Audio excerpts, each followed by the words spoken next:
Welcome, ladies and gentlemen, to the Bones Unfiltered podcast. This is episode 8. I'm your host, Bones, and today we are featuring the very talented John Major. And luckily for us, he's actually pretty close to me. I didn't realize how close. He's Yeah. actually currently in Richmond, Kentucky, going to be doing, hopefully, doing some gigs this weekend, eh? Oh yeah, for sure. Hell yeah, Yeah. brother. Well, if you would, for those who don't know, John Major is from Mooreville, Mississippi. I've never been to Mooreville before, but he's from Mm. Mooreville, Mississippi, but now currently is a resident in Nashville, Tennessee. Is that still the case? Yeah. Absolutely. Yeah. I'm based out of Nashville. Well, except for when he's doing what you see now, you see he's in Yeah. his Sprinter van because he Yeah. has been a very busy man lately. He's been on the move. Absolutely, man. It's been wild. So, tell everybody a little bit about how you got your start in the music industry.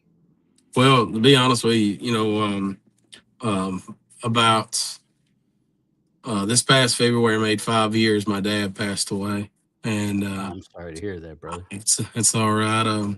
But yeah, when he passed away, I was in the welding shop, and of course, I always wrote songs and stuff. And a year later, after he had passed, I'd come up in the house. I had just bought a new house and sat down and I wrote this song called Your Favorite Whiskey.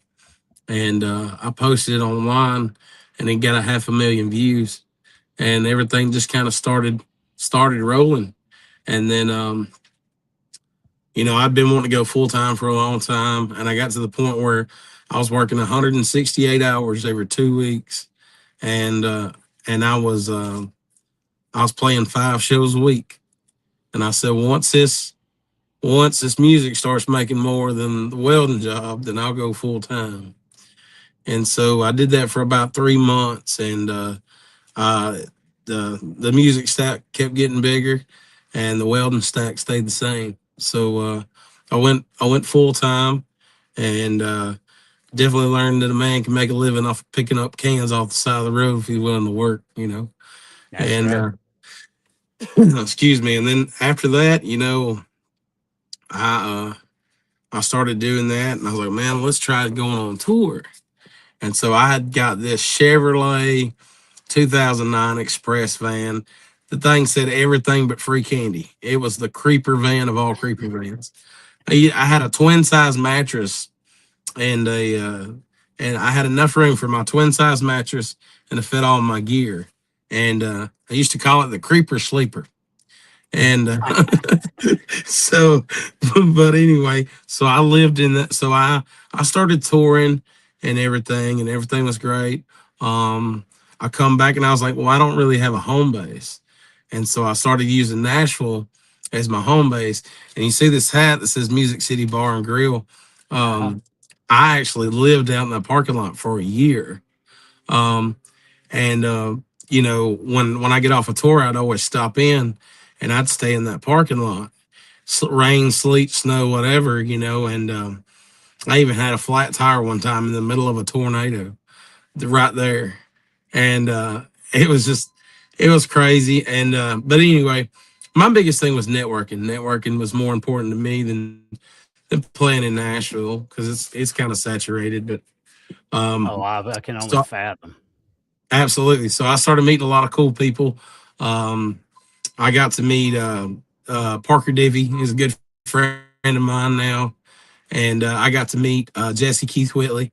And when I first met Jesse was like, "You're gonna make it." He's like, "I see you staying out there in your van and everything." He said, "You're gonna make it." And he pulls out $500.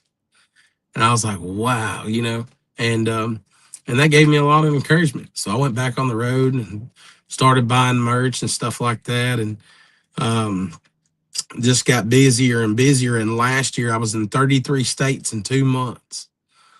Yeah, There's that that's van that he's that's talking that. about. I had to pull that up. That's what I was Yeah, doing. yeah, That's his first, AKA livable van. yeah, yeah. That was the creeper van, man. That was it was crazy, man. But it took me a lot of miles. I put 271,000 miles on that van. God dang. Yep. And Wow. so so that picture that you just showed, That I actually um, right there at that very moment in time, the transmission went out in Daytona, Florida, No and I was shit. stuck. Yeah, I was stuck at the Lewis truck stop for like 3 days, and I called my sister and I was like, man, because she's like a broker, she's kind of higher up in her company, and I said, why don't y'all sponsor me? And I was like, you see that I'm, what I'm doing. I got a lot of, accolades and stuff like that. And she said, let me call you back. I said, all right. And I was like, man, I literally thought my career was to a halt. Like I thought my career was over. No And shit. my sister calls me and she's like, you know what? You got $20,000, but you better pay me back. And I was like, all right, let's go. So I got a Sprinter van now, and I got, I can stand up in here. I got my bed in the back and everything. So it's been a hell of a ride. It's like one day you're on top of the mountain, next day you're down in the valley, and you don't know anywhere but up, and then boom, something else happens, and then you're back on track again. So, that's exactly how it goes. Now, for the fans that are out there that don't understand what you're doing currently, I mean, Yeah, like he literally is while he's on the road, he's living in that Sprinter van. yeah. So, get if you don't mind, walk everybody through like a kind of a daily ritual that you have to do while you're on the road. So, like you drive to a certain location, then what do you do? Do you stop? Where do you normally have to reside at while you're in spot to spot? And then what do you do to try to get gigs and go do gigs? Like, what's a day in the life of John Major like when you're in the Sprinter van? So what I do is, so I will get on the phone Hmm. and I'll go on Google and I'll Hmm. type in live music in whatever area that I want to go play, and I'll start from there, and I'll kind of build a route and kind of where I want to go, and I'll call up everybody in that town, and I'll say, hey, look, my name is Sean Major. I'm can I come play here or whatever, and where we can get the rate set right and everything else, we're on a go. And so what I do is when I go book that show, I'll go drive to that show, I'll go play it. And then after that show, I'll go to the next station in the nation where I want to play, go to the Lowe's truck stop. And I'll go in Hmm. there and I'll stay in the truck stop. And then I'll get up the next morning and then I'll start calling more places for the next show ahead of that one. And then I'll go play that show and then I'll do the same thing all over again. So it's literally like drive, go play a show, Hmm. uh, go to the next truck stop. Wake up next day, book shows, go play a show, and it's just kind of all over, over and over again. So That's just crazy. yeah, And that shows what he's got to do to make it. Like, yeah, I'm sure there's some misconceptions out there that people think that the vast majority of these singers that really explode just kind of exploded right out of the chute. And that's not the case. There's a lot of trials and tribulations that yeah, you have to go through. And you can see, like him, I mean, he's touring alone. He is yeah, essentially being everything. He's being his own tour manager, booking agent. He's being his own driver, his own fucking roadie. yeah, You wear every damn hat everywhere you go, yeah, yeah, which is crazy, yeah. crazy. It's wild, man. And a lot of people, what gets me is too is I know like some people will say, "Well, man, you play for free," and I'm like, "Diesel ain't free." Like, yeah, you gotta. Hell no. I mean, like you just gotta make it, And a lot of people think, well, that's crazy. You have people pay you to play music, and I'm like, I'm just offering a service, you know. If they Mhm. like that service, they'll have me back, and I can only count on maybe four fingers of how many people told me not to come back or whatever. But it was either because the business was shut down or um, one time I did play a place in Huntsville, Alabama, and there wasn't anywhere to put drinks, and they didn't have any to-go cups, so all they had was glass cups, and I kicked over those cups. I probably kicked over 5 cups. I'm surprised they didn't take the glasses out of my pay, but yeah, That is hilarious. yeah, yeah. So yeah, I probably busted like 4 or 5 cups. So that shows just what he's doing to propel himself. And you've been all over the United States, correct? I have. Like I said, I've last year I was in 33 states in 2 months. I've been as far north as Minot, North Dakota, where I was 50 miles away from the Canadian border. Butler, Pennsylvania, um, and then I've been as far south as Daytona, Florida, and Tyler, Texas. I've been as far east as Myrtle Beach, Mm, and then I've been as far west as Flagstaff, Arizona. damn. So you have really been all over the place. Oh yeah, Now when you leave Nashville and you decide, hey, I'm gonna run it this gauntlet around the US. yeah. Roughly how long do you get on the road and you stay gone before you circle back to the house and kind of have a little R&R for yourself? Well, to be honest with you, a lot of that depends on what I have to do. Like if it's Christmas time, like if it's close to Christmas, I always try to be home for a couple days for Christmas, and see the family. I believe in family morals. I don't have any children or anything, but it's always good to see my nieces and nephews and my sisters and everything, my mom. But usually what I do is um, just kind of depends on what I got to do. Sometimes I've been on the road for 2 months. Sometimes I've been on the road for I think the longest I've been on the road for 2.5 months. But That's a long time. and then circle right back around. But this time here lately, I've been gone for about a month. About a month and a half, something like that. And then I'll go and I'm going up. I'm going to play through here, and then I'm going to go to Ohio, see some of my folks in Ohio, and then go play in Indiana, and then I'll probably circle back around from there. But Hell yeah. Well, yeah, but Miss Janice is in here. Janice Schmidt. Welcome, Janice. It's always good to see you and Val. Val, I thanks for just dropping in. Miss yeah, Janice saw your steering wheel and she's like, I assume John is a trucker. Well, yeah, yes and no, because he does drive yeah, himself. He is actually a musician, Janice. He does travel and right now he's doing it all. He wears every hat. So he drives himself. He's his own manager. He sets up his own gigs. He plays his own shows. and I He write does it songs he on the does it road. all, and writes songs on the road and Yeah, books while driving and yeah, moving around.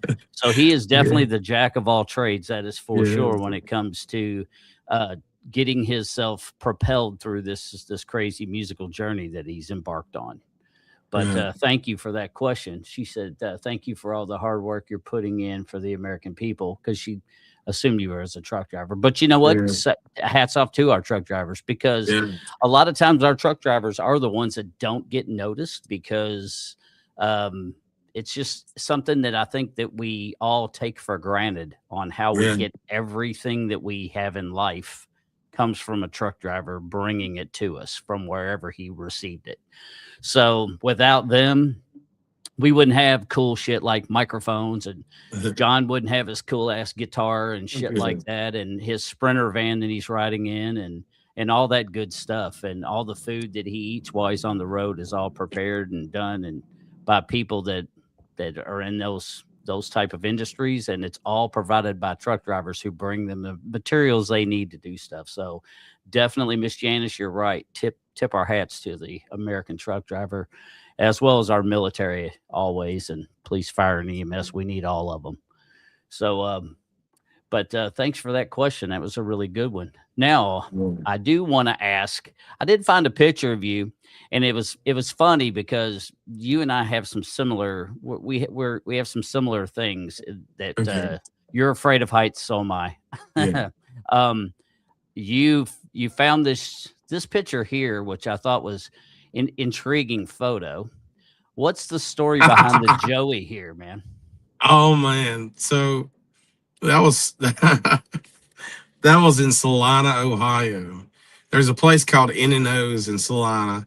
If you haven't been there before, they have some of the best food in the country. I have Um, not.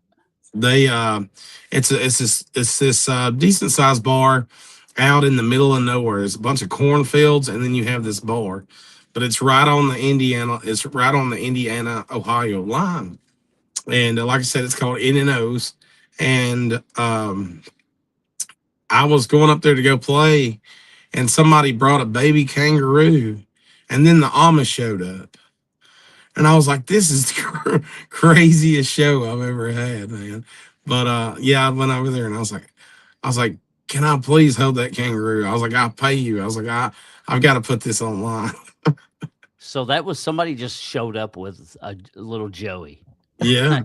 That is, it's like their, I guess, is their emotional support Joey, I guess is what that was.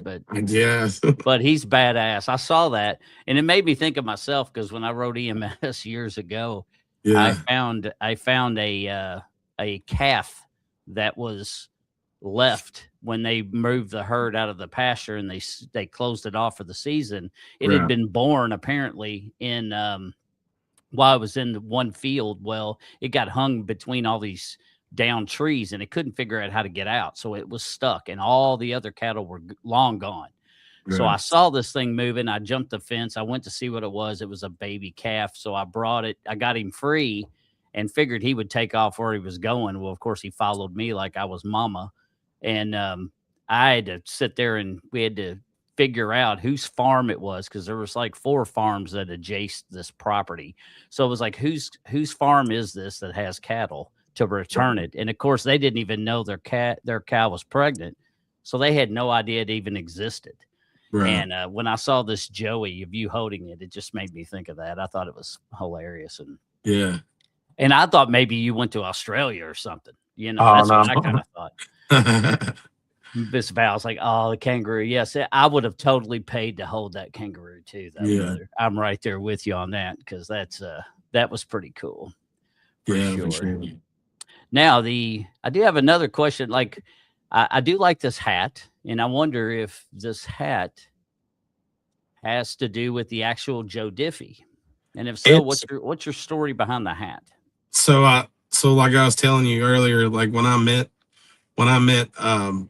Parker, Parker Diffie, um, Parker is the kind of guy that when you walk into the room, he makes you feel like $1 million. It doesn't Mhm. matter if you just crawl out of a van at 8:30 in the morning and took a shower at the Lowe's truck stop, and whatever. Like he makes you feel like $1 million, and he was always a really good guy to me. And I'm gonna be trying to work to write songs with him. He's invited me over to his house sometime, and but anyway, that's a brand that he made in honor of his dad, and he's also going around the country playing shows and stuff, in honor of his dad and stuff. Even still has his dad's old band. The Oh, guys have no shit. pretty much teamed up, and they've played around and stuff like that. But he's an awesome guy for sure. No, that's really cool. Now, do you ever do any shows with him? Have you tried to get on any tickets with him or? Well, so check this out. This is the cool part. So I told you, I stayed in my van, and that's how I met those guys. Mhm. I actually met them at the Nashville Palace, at Music City Bar and Grill, Nashville Palace, and there's a bar called the Scoreboard. They're all in the same parking lot, Mhm. and but anyway, full circle moment. This past December, I got on the flyer. I was on the flyer and on the same stage with Parker Diffie, Tyler Farr, and Jesse wasn't there, but a few other guys, and they were all the same guys that I met in that parking lot from standing in the parking lot. No, no shit. Yeah, so I wound up playing the same stage with them. Another guy that I would love to work with, and it's only because he's been there since day one. Frank Foster. Man, I I don't know if I know who that is. He's got a song called "Good Old Girl," but he's more of like maybe kind of outlawed country and kind of outlaw and modern mixed together. But he pulled his tour bus up one day and he's like, "Hey man." About 6 months later, I come back and he's like, "Man, you still here?" And everything. And so I gave him some of my merch and stuff. And I haven't seen Frank in a long time, but it'd be cool to meet back up with him. Heck yeah. I'll have to look him up because I'm terrible with names, so I'm Oh, better with you're good. faces.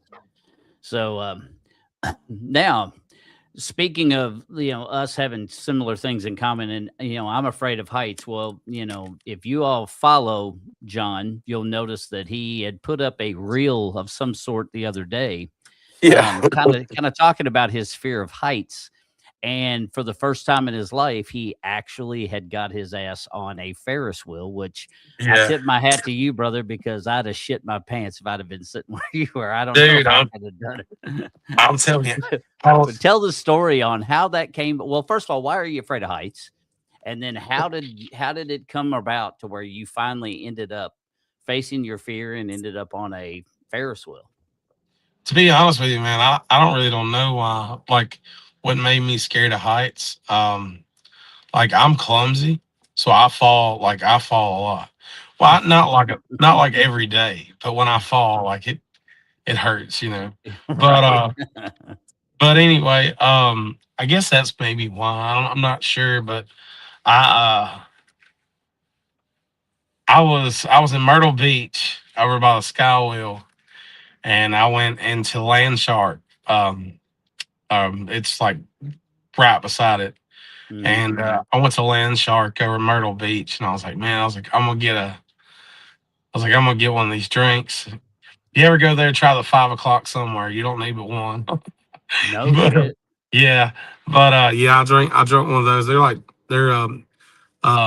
they're pretty good. So I drank one of those, and I was like, you know what? I'm fit to get on this Ferris wheel. I was like, we're gonna. So I get on there, man, and just as soon as I get sit down, I'm like, the guy's like, it's like in this little shuttle, and the doors are still open, and you're talking to the guy that's running it, and I was like, hey man, how how many loops does it go around? About four. I was like, is it fast? Not really. And I'm like, oh man. So we go in there and go in there and the doors close. He hits the button and it starts going. And man, I swear I'm not even 5 foot up in there. And I'm like, oh, come on, man. And so like I'm sitting there and that thing's just rocking back and forth. And I'm like, I'm sweating, man. I'm like freaking out. But when I got about halfway up, I was like, you know what? If I fall from here, I can't change it. There's nothing that I can do. I'm No, just you're dead. fucked. I'm a dead guy. So might as well just ride it while I'm still alive. And dude, it was pretty cool. So a little bit of liquid courage, everybody. Yeah. That's what got him on there was liquid courage. And Yeah. now did you start videoing? Like, did you start videoing? I remember seeing it, but I can't remember. Did you start once you were on? So did you kind of use the camera as your distraction, so you weren't really focused on exactly how high up you were, or I, did you just? How did that come about? What made you decide to video it? Just because it was the first? It was your first time? well, I didn't. So when I got in there, I had to go around it like at least once before I started making videos because I was like Hmm. sweating and everything. I was making these Snapchats, and I think I got some of them saved. I have to send them to you, but I was sending them over to like I was going on Snapchat and I was taking these videos. I was like, I love y'all with all my heart, but I'm doing something. I was like, if I fall, just know, But but anyway, we had to come. I had to come around at least one time, like one loop before I was like, okay, we're good now. So yeah, so I was like, man, this is something to make a video about. Now it's funny. I'm scared to death of heights, but and like Ferris wheels, my pussy ass couldn't do it. I wouldn't have been able Yeah, to do it. what But helped yet, me out? but yet, I can get on a roller coaster, and I can ride a roller coaster and do loops, and I'm okay. Oh no, you I, had to shoot me. I don't I don't know if it's the harness, you're clicking in and you got that extra, you feel like that acts extra added protection, I guess per se. Whereas when you were sitting with what you were doing, I mean, that thing holds like what? What do you think? Probably 8 people. Um, Yeah, but it potentially, and there's no seat belts. I mean, granted, it's that one's at least walled in. That yeah, would help. That would have helped a little bit, maybe. That you give a little bit of a false sense of security. But like you say, if that basket decides to just go bing and it's done, you're done. yeah, There ain't gonna yeah, be no take backsies, you know. yeah. But I saw that video and I had to chuckle a little because I am and I used to not be afraid of heights. The reason I'm afraid of heights is I fell off my house. So I had a roofer come to inspect the roof. I was getting ready to have a new roof put on my house, and at that time my kids were still little, and I had food. I forgot the guy was coming, so I had food on the stove, and I was like, "Shit, I got to get this guy on there." Well, the dude he's kind of a large lad, and I knew that I was like, I don't think he can get on the roof the same ladder I used to get on my roof because I was so little and wiry. So I was like, man, I better get my different ladder. So I got this extension ladder that I had just bought that folded. It like folded. It was like 18 feet, but you could fold it into tripod or, like scaffolding or whatever. It Yeah. had like all these different clicks. I'd never used it. So I'm looking at it and I see this black boot. And I was like, well, my dad's extension ladders, the black boot goes on the bottom. So I put it down. I held the ladder for the guy. He goes up on the roof. I said, I'll be right back to show you some more repairs I had done before. And I said, I'll be right back. Let me get the kids situated. So I run in the house. I fucking put the dogs up, shut the food off on the stove, slop some on a plate for the kids, get them fed. I run out and I take off up this ladder to go show this guy what I had done. And when I get all the way to the top, I go to step onto the roof. And when I shifted, I had the ladder upside down and the whole fucking thing went. And so did I. So I fell and landed on my deck. So, and that's deck with a DECK, just to make sure everybody understands that. But it was fun until that sudden stop at the end. That really sucked. But Yeah. after that, it completely changed my perspective. But after I looked at that ladder, after I got out of the hospital from falling off the house, it come to find out that one didn't have the rubberized boots like a lot of the extension ladders did. That the black on that was a cap so you didn't fuck your vinyl siding up. So it was actually smooth. Yeah. And of course I didn't look at it. So I screwed the pooch big time. Did you? That's why I'm scared of heights. Would you hurt pretty bad? Not too bad. I mean, I had a tail like a Rottweiler for probably 2 weeks. Like it stuck out. I landed right on my tailbone, and I thought I broke some shit. And but apparently I didn't. But apparently I did do at least enough damage to where my body had to learn to compensate. So now I've got my pelvis is just slightly off kilter from where I've compensated for it for so long. And that's starting to cause a little bit of issues now with, standing for prolonged periods of time and shit like that. But it is what it is, Right. Yeah. But that's why I'm afraid of heights. And so when you were in that thing, especially you showed the shot, you're going up and you pan over and you said, look at this, because you were, I mean, I'd have been proud of myself too. But as soon as I saw where you were in that shot, I went, nope.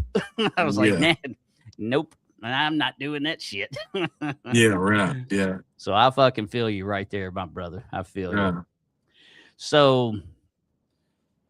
So typically then, like, let's move on to let's actually move on to what some really cool things that I found out about you. Number one, he's been nominated for a bunch of awards with our award show through Pamela Little's Southern Lights Entertainment, which I'm going to touch on in just a minute with that. But prior to our award show, John here has also been nominated for what was it? Was it the Mississippi? Let's see what my notes say. Was it the Mississippi Award Show? Yeah. Yes, So sir. so in Mississippi. So where in Mississippi was this award show, and what were you nominated for with them? I was so they had the award show in Natchez, Mississippi, and I got nominated for Best Rising Star of the Year, Song of the Year, Duet of the Year, Best Song of the Year, and there was another one. Oh, Outlaw Song of the Year. No Um, shit. yeah, and so I did not win any of those. There was there was kind of some discommunication there, Hmm. because I thought that it was all ran by like judges. I thought judges were the ones. I didn't know till after the fact that you could have people to come vote for you. And man, I've got. I mean, I probably see 1,000 people a week, and like that No just shit. yeah. And so like I feel like I could have had people vote, and of course I've got a bigger support system now than I ever have, and so yeah. But you win some, you lose some. So Well, that's at least you were nominated. Now, in this area of Mississippi, is that near your hometown of where you grew up? no, so Natchez is kind of like it's kind of around the Delta area, Natchez, Mississippi. But where I'm originally from is Northeast Mississippi, not far from the Tennessee line. I'm actually so the birthplace of Elvis is Tupelo, Mississippi, and that's about 5 miles from where I grew up. Oh, really? Yeah, Oh, that's cool. yeah, yeah. My That's Now, did you grow up in the city in kind of well, I should say a city, a small town, or like on a farm? Like, how was your upbringing when you were younger? I grew up in a town full of 650 people. Woo, Uh, man, it was crowded. yeah, yeah. It was definitely the holler. Like I grew up there, and I tell people all the time now 649 because I don't live here anymore. But no, it's a small town. Um, it's it's home, you know. A bunch of back roads, a lot of hollers. As a matter of fact, mostly back roads. And right behind, so when I was a kid, we lived down a hill in a double wide trailer, and I could walk out in the woods probably about a mile. And I'd go out in the woods, and I used to sit at the edge of the woods and look out through all the sod farm fields and all the bean fields. No shit. Yeah, yeah, I bet that was fun. yeah, for sure. But boy, your life's in a different place now, isn't it, brother? Yeah, it is. Yeah, 100%. Yeah. Yeah, it's crazy. You know, you look back, I was a welder for 10 years. Before that, I worked in the sawmill. Um, Oh, I but bet that was interesting. absolutely and hot. Oh, uh, really? No shit. yeah, yeah. That sawmill job was when I was working in the sawmill, I weighed 100 and I was about 187 pounds soaking wet the whole time. But I was pretty built too, because I what I did was is I took all the big planks and Hmm. I would cut the planks up and then kind of send them on down the line. But yeah, it was a job for sure. Dude, that's cool as shit. Yeah. That would definitely be interesting. Yeah, like how big was your saw that you had to man when you were in that sawmill? I had a hydraulic saw, so it was probably the blade was kind of like yay wide and Hmm. then probably about yay tall. And so I would have to take these planks off the bunk and I had to throw them down on these rollers and I'd have to push it up and cut the ends off and then push it up to a stop. And I would have these stops kind of sit along down this rail, and then whatever size, I'd have to push it up to that stop and then step on it, and then it cuts it, and then I just set it on the table. Oh, no shit. So that's how Yeah. that works. Well, that's Yeah, interesting. So you can do multiple different lengths. You just choose a different stop, exactly. and that's the length of board that you're going to get. Right. And That's so, fucking cool. I and didn't then know they, that. yeah, so they take those off, and then they take those planks off, and then they give them to another person that runs it's called a gang rip saw. So it makes like 2 inches wide cuts or whatever, so they can use them for furniture. So you just Oh, run them no shit. running through the saw, and then you got like 8 pieces of like 2-inch Huh. sticks. Yeah, That's kind of interesting. Now, was yeah. that a big operation? Like, Not or did really. they have like a staff of like 20 people? Oh, we had a staff of 5 people. Oh, Um, damn. So it was kind of a smaller I mean, I'm sure it was a large building, but a small operation. yeah, well, it That's was it was a small building too. It was actually it was in this little shed, and we had somebody run the gang rip saw. I ran the chop saw. We had somebody running the band saw. We had a forklift driver, and then we had our boss. It was only 5 of us. no shit. Yeah, yeah, and man, it was always hot, and I think I made $8 an hour. Woo. Yeah, yeah, Spend it all in one place. Now, when you yeah. were pipe fitting, were you part of a union or were you not? Were Oh, non-union shop? I wasn't pipe fitting. I was a welder. Or so you're welder. Yeah, Gotcha. I welded. So I started off welding bush hogs. I went from welding bush hogs to I had went and got another job. I actually welded parts for the big Tiffin motorhomes, and like the big motorhomes and stuff, like the Legras and stuff like that. And then I welded parts for those, and then I ended my welding career welding chassis that loaded bombs in the fighter jets. Oh, no shit. Now, was that Yeah. a governmental job Um. or was it just like a Semi- subcontracted job? yeah, it was kind of subcontracted. But we had to have like certain certifications. Like Mhm. they had to have like our cert card every time that we went to go, start on a job and everything like that, and our ID and stuff like that. So it was pretty by the book, you know. Hell So yeah.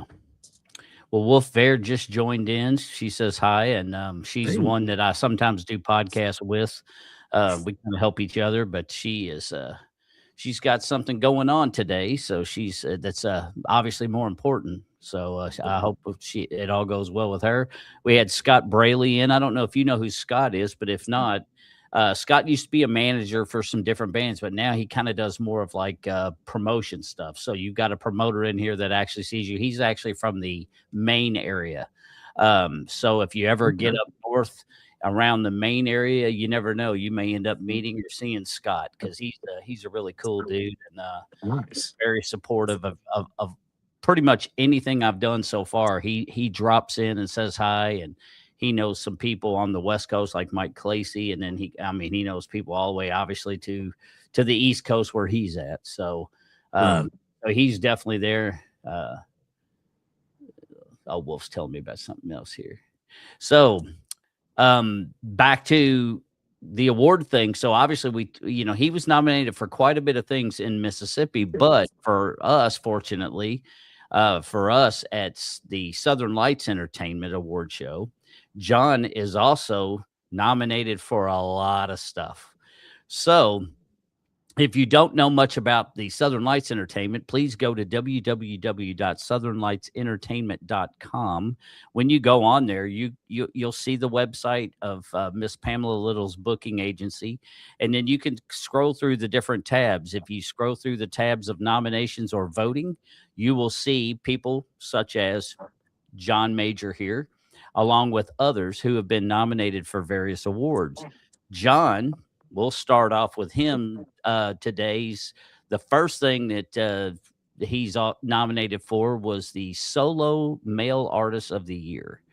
So that's a big one, and that's really cool. He's also up for songwriter of the year for his song that he wrote, which was called "Backwoods Outlaw," and he's up for song of the year, which is also the same. So tell us a little bit about your "Backwoods Outlaw" song. Like, how did you come out about making that? Is there a story behind it that's personal to you? Is it just something that came to you that's just a story that came into your head that just you just thought was cool? Like, how did that song come to fruition?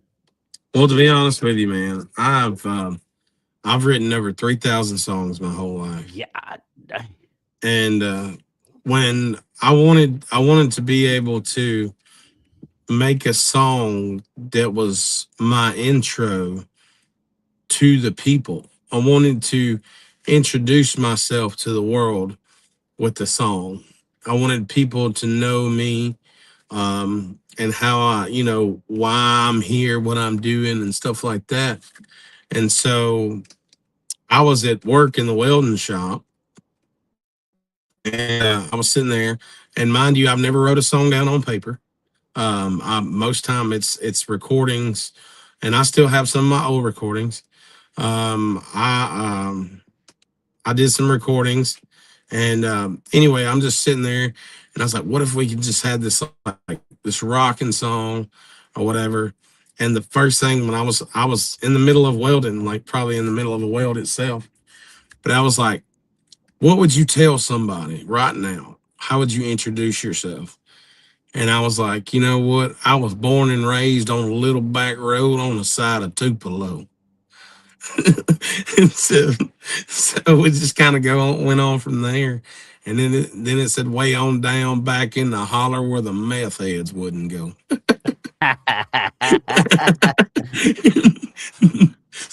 Because we in if you've ever been to Northeast Mississippi, or been to Morville, um, if you ever go to Morville, there's two sides to Morville. You have Tater Hills, and that ain't nothing but a bunch of old single wide trailers that's been blew up. And then you have another side of the road, which is just the countryside. Like it never really had a nickname, but it's where all the sod farms and stuff like that, where all the farmers and like just old country folks are. I mean, Hmm. people. What I'd say is people that tend to themselves. And Right. but yeah, and there was two sides of that road, and yeah, it was wild. I was trying to bring you in focus, but apparently I'm a little bit blurred right now. Oh, you're good. So, well, that's cool. Now, eh, you're also up for Rising Star of the Year as well. Okay. So, I mean, he's up, ladies and gentlemen, he's up for a lot. He's got a lot of different awards. But I mean, I've heard so much good stuff about you too from people, like I say, all the way even to the West Coast. So John is definitely well known. The sacrifice he's currently making, as you can see again, that he's in his Sprinter van by himself, and he is doing it. He is driving around making shit happen. He is the poster child of exactly what trials and tribulations you have to go through to get to the other side.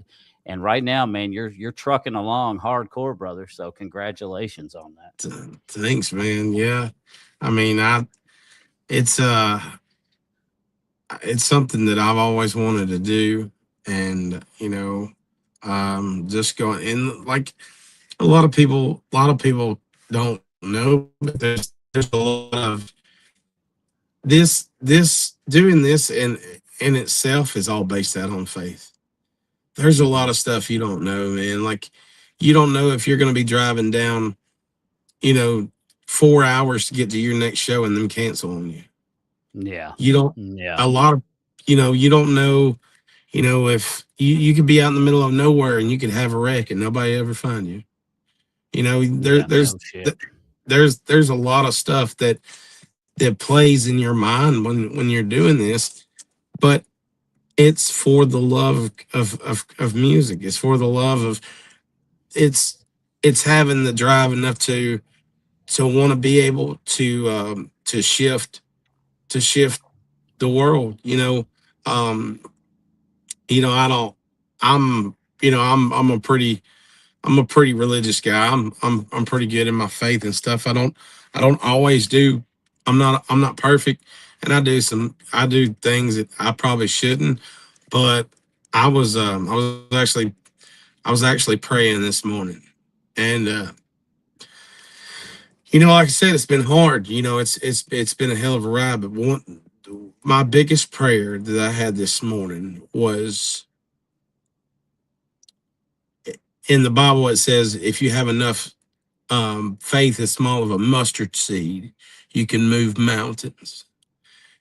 And I said, I have enough faith as big as the mountain. So let's shake the world. Hell And yeah. yeah, that's my thing. It's having that vision, and no matter what, you can, no matter what that vision is, just go for it, because um, it's like playing the lottery. If you go in the store and you buy a lottery ticket, it's a very slim chance that you're going to hit $200 million, but it's a Right. 100% chance you don't win if you don't play. Yep. Yep. That's true. Yeah. Amen to that. That is very true. Now, Mhm. have you thought, obviously it's got to be some trials and tribulations to being alone too. Like I'm Yeah. sure it gets a little bit lonely on the road, obviously. Um, do you like being a solo artist completely, or do you kind of wish or maybe have plans in the future to eventually kind of adopt a band and start running around with a little bit more people with you when you're doing your travels? Well, like, to be honest with you, man, like, the when I think about having a full band, like, it'd be great. Like, I mean, would make a lot more money, and it'd be solid. But the only thing is, man, it's so hard nowadays trying to find some. You have to, by finding people that want it just as bad as you do, and Yeah. not downing anybody or anything like that. But like, nowadays, people, people's got kids, or they got family, or they got a girlfriend that's breaking their heart, or they've got issues back at home. A lot of times people just don't. And the guys that are really serious, and the guys that are doing it, well, um they're either with the band already, or it's just, you know um um I was actually thinking about that. I kind of want to wait till I got a deal to where I have a full band, because then I can breathe a little bit. You know what I mean? Like, like, I have a hard enough time babysitting myself, much Yeah. less me and four or five other people. Yeah. So, Well, yeah. I feel you. Well, and like I had Mark Hare on. I was on with Wolf when we did him. I don't know if you know Mark, but he's an up and comer that is out of Pennsylvania, and he kind of said the same thing. He kind of said that it's the hard part for him right now is the more people you have in the band, the more mouths you got to feed too, and trying to get shows and whatnot. It's kind of challenging. I think we lost John. Let's see if John can make it back. If I have to, John, if I don't see you in a second, brother, I'll remove you and then resend it because apparently we just had a connection issue. And but that's the joys of live podcasting, ladies and gentlemen. So John did get dropped. I am going to remove him from the studio and send him back an invite, and we'll see if we can get him back in. So you got to love technology when it's good when it works. I don't know if John knows that you can use the same link, so I'm going to send it to him again. Just oh yeah, he does. Beautiful. That, man. There we go. No, no, you're good. I'm glad you realized you could use the same link because I forgot to tell you. So No, Um, so that's better. Actually, you're clear now. I could probably, yeah, Yeah. now I can uh, bring you to a bigger screen and I can Yeah. see you. Um, so and that makes a lot of sense, because it is more mouths to feed. I'll tell you what, the frustrating thing for me, and granted, I'm new to this industry, so I'm learning. Yeah. Um, like I told you before, I have one artist which James Luker, that I'm managing, and then of course just do the podcasting stuff. But the hard part I'm having trying to help. That's why we got Pam. That ought to help make things easier, because somebody who actually has some knowledge. Booking, I fucking hate it. I hate it. And I'm not all that good at it. Now, the problem we had, which you don't have this much of a problem when you're a solo artist, um, maybe a little bit, but not as much, obviously, was the fact that I had to turn down so many gigs because we didn't have our own sound at the time. And I was blown away with how many venues just don't really have their own sound. Um, so I had to turn away like 15 gigs because I was like, they're like, well, you have to have your own sound. We don't have that. And I was like, well, fuck, we don't have everything we need. We don't have PAs and soundboards. So we've been working on getting that, because you got to have certain shit when you have a three piece or a bigger band. You got to have certain stuff, and without that, you're losing gigs. Now, with you, in regards to you, do you do strictly acoustic gigs, or do you also do like some electric style gigs? I know obviously it's just you, so either way, you're either playing acoustically or it's just you with I guess, do you have an acoustic guitar that's acoustic electric, or are you just all acoustic? What kind of gear do you have? I have an acoustic electric guitar. Mhm. What I do is I have I've got a 1300 watt SRM or SMR. It's like a line array system. It's kind of like the Bose system. It's like this big speaker, and then you have a tower. Then you put your tower speakers up there.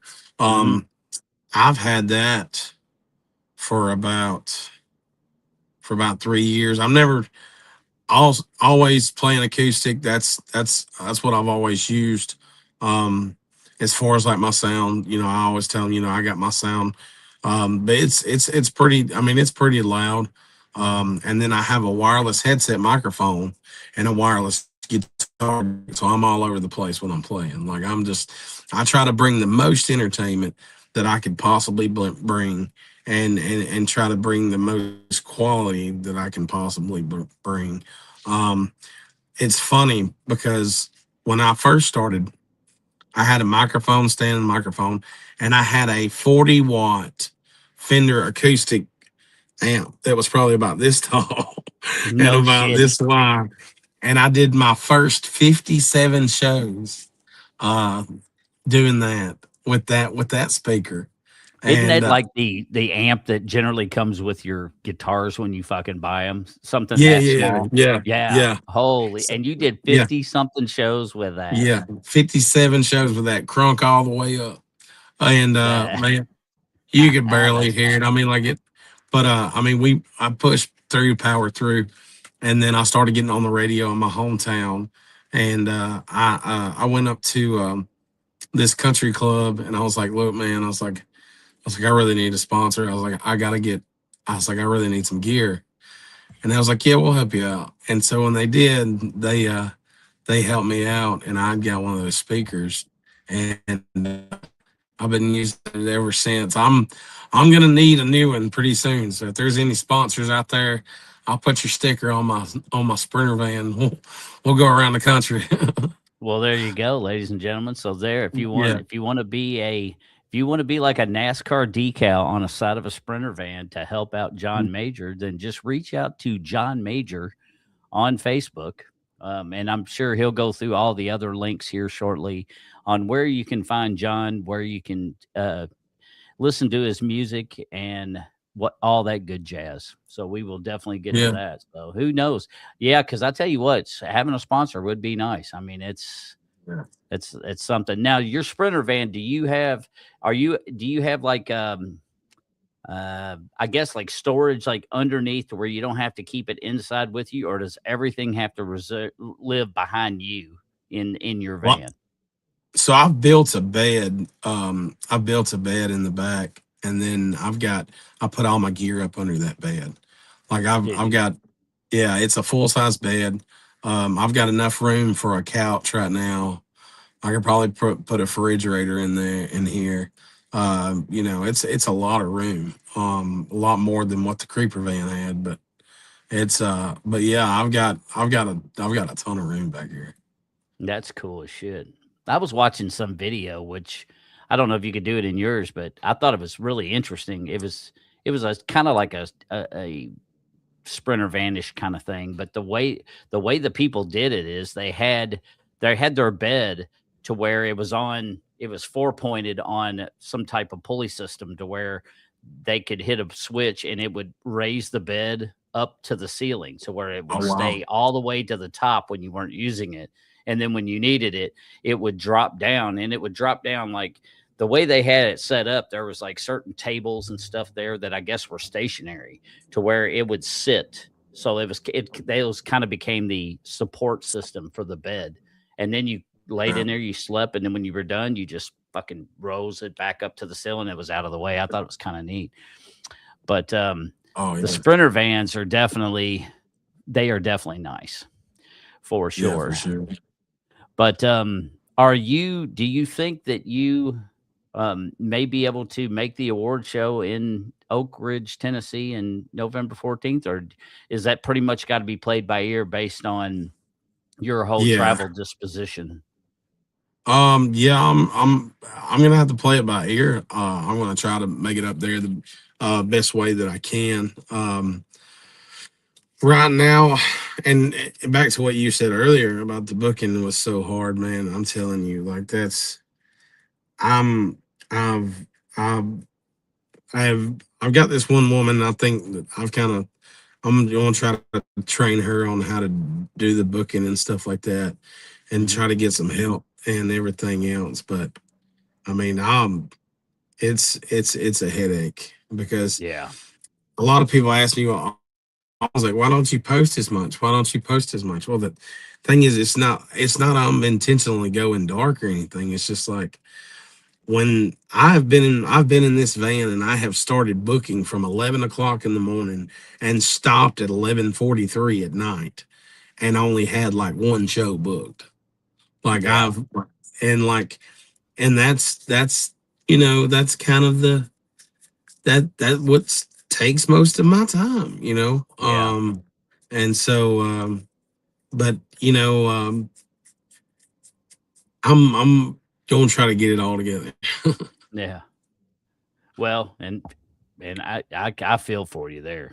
Definitely Yeah. feel for you because I tell you, Yeah. another frustrating thing to me is too that I've noticed it's becoming a trend, and I don't know if it's just due to the economy currently or what, but it's I've noticed that a lot of these venues they just don't want to pay the artists hardly nothing anymore. I mean, it's like they expect you to bring your sound, and it's almost like well, I'm sure they don't care, but Right. it's like you don't really realize how much money you would have to spend to, especially like say you're a full band. Well, Yep. you're talking at least probably $4,000 or $5,000 just to get enough sound to do the job, Yep. and it still ain't big enough to do like it still wouldn't be enough to do like really big venues. I mean, you're talking that's enough to do like small venues.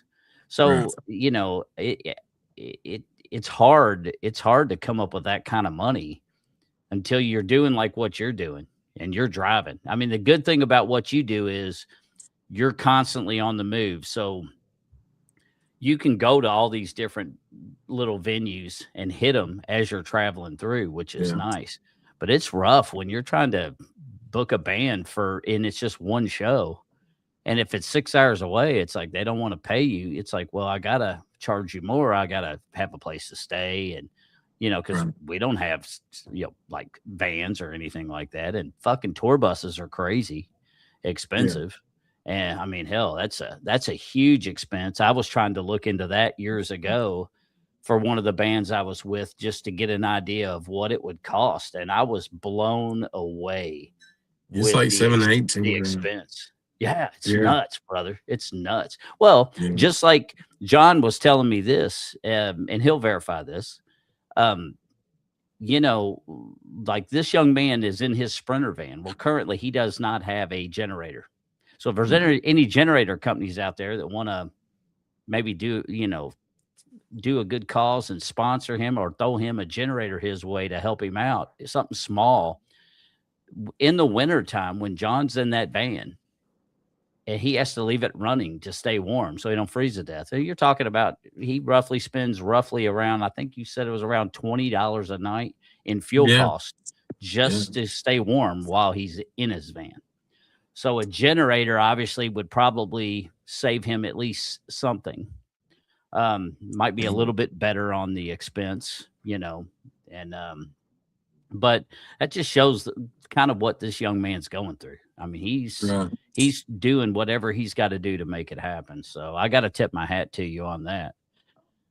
Now this picture here, obviously that is like an album cover right there. That's a great photo. Um, Thanks, man. Tell us a little bit of story about what's going on in this photo and what propelled you to kind of create that, and do you use this one the most on like your concert flyers, or is I this do. one more special for another reason? So that shirt right there, that shirt right there is my welding shirt. Oh, no And shit. that, yeah. And so that's actually over at my sister's house. That's a K10, that's a 87 K10 Chevrolet. And that is my nephew's. And we kind of we they have a pool out there, not like a swimming pool, but they have like a little pond out there, and Hmm. we parked the truck right there, right in front of the little pond out there, and everything. So yeah, Now, is this the guitar that you still currently use for your gigs? it's definitely been a workhorse, man. That's what I use. um it's been through a lot, as you can see. But I still have, I got a few more scratches and dings on it, but it's been with me through thick and thin. That's awesome. Yeah. Yeah, it makes me. I love the coloration too. I love how that's got that little sunburst right in the center, but it's all black around it. It just looks so neat. It's really Yeah. nice. I love the fretboard on it too. I can't quite tell what it is, but if it's like little diamonds or what on the fretboard, but Yeah. I like it, man. That's a beautiful piece. Yeah, that's a Epiphone EJ 200. Now, how long have you had that? I've had that for about going on 6 years. No shit. Yeah. But yeah, that truck behind you. There's also a picture on his Facebook where he's sitting in the truck. But I tell you what, that's a nice old ride right there. Oh yeah. Yeah. That'd She's be a, tough. that'd be a good one to have right there. Yeah. Yeah. Yeah. I wouldn't take it to work as high as gas is now, but Oh my God. it's You ain't sharp. you ain't wrong there, brother. Yeah. I just passed um I passed one gas station. It's $4.09 now. God damn. Now, Yeah. how do you do on your Sprinter van? How does it do on gas mileage? Pretty good. Better than the old van. The old van got 11 miles to the gallon. And this one gets 23, but it's diesel. So I mean, I pretty much spend the same. Like it's $100, and it's $100. Well, that's not dead on E. It's probably about $120 to fill up.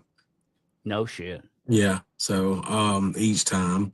And I mean, even like back to what you were saying earlier about, trying to find somewhere that pays and stuff, that's that I guess that's one of my biggest pet peeves when people are like, "You want to come play for free?" I'm like, "Have you seen No. diesel prices right now?" Yeah, Like, it's like, yeah, yeah, and damn good way they're making a killing.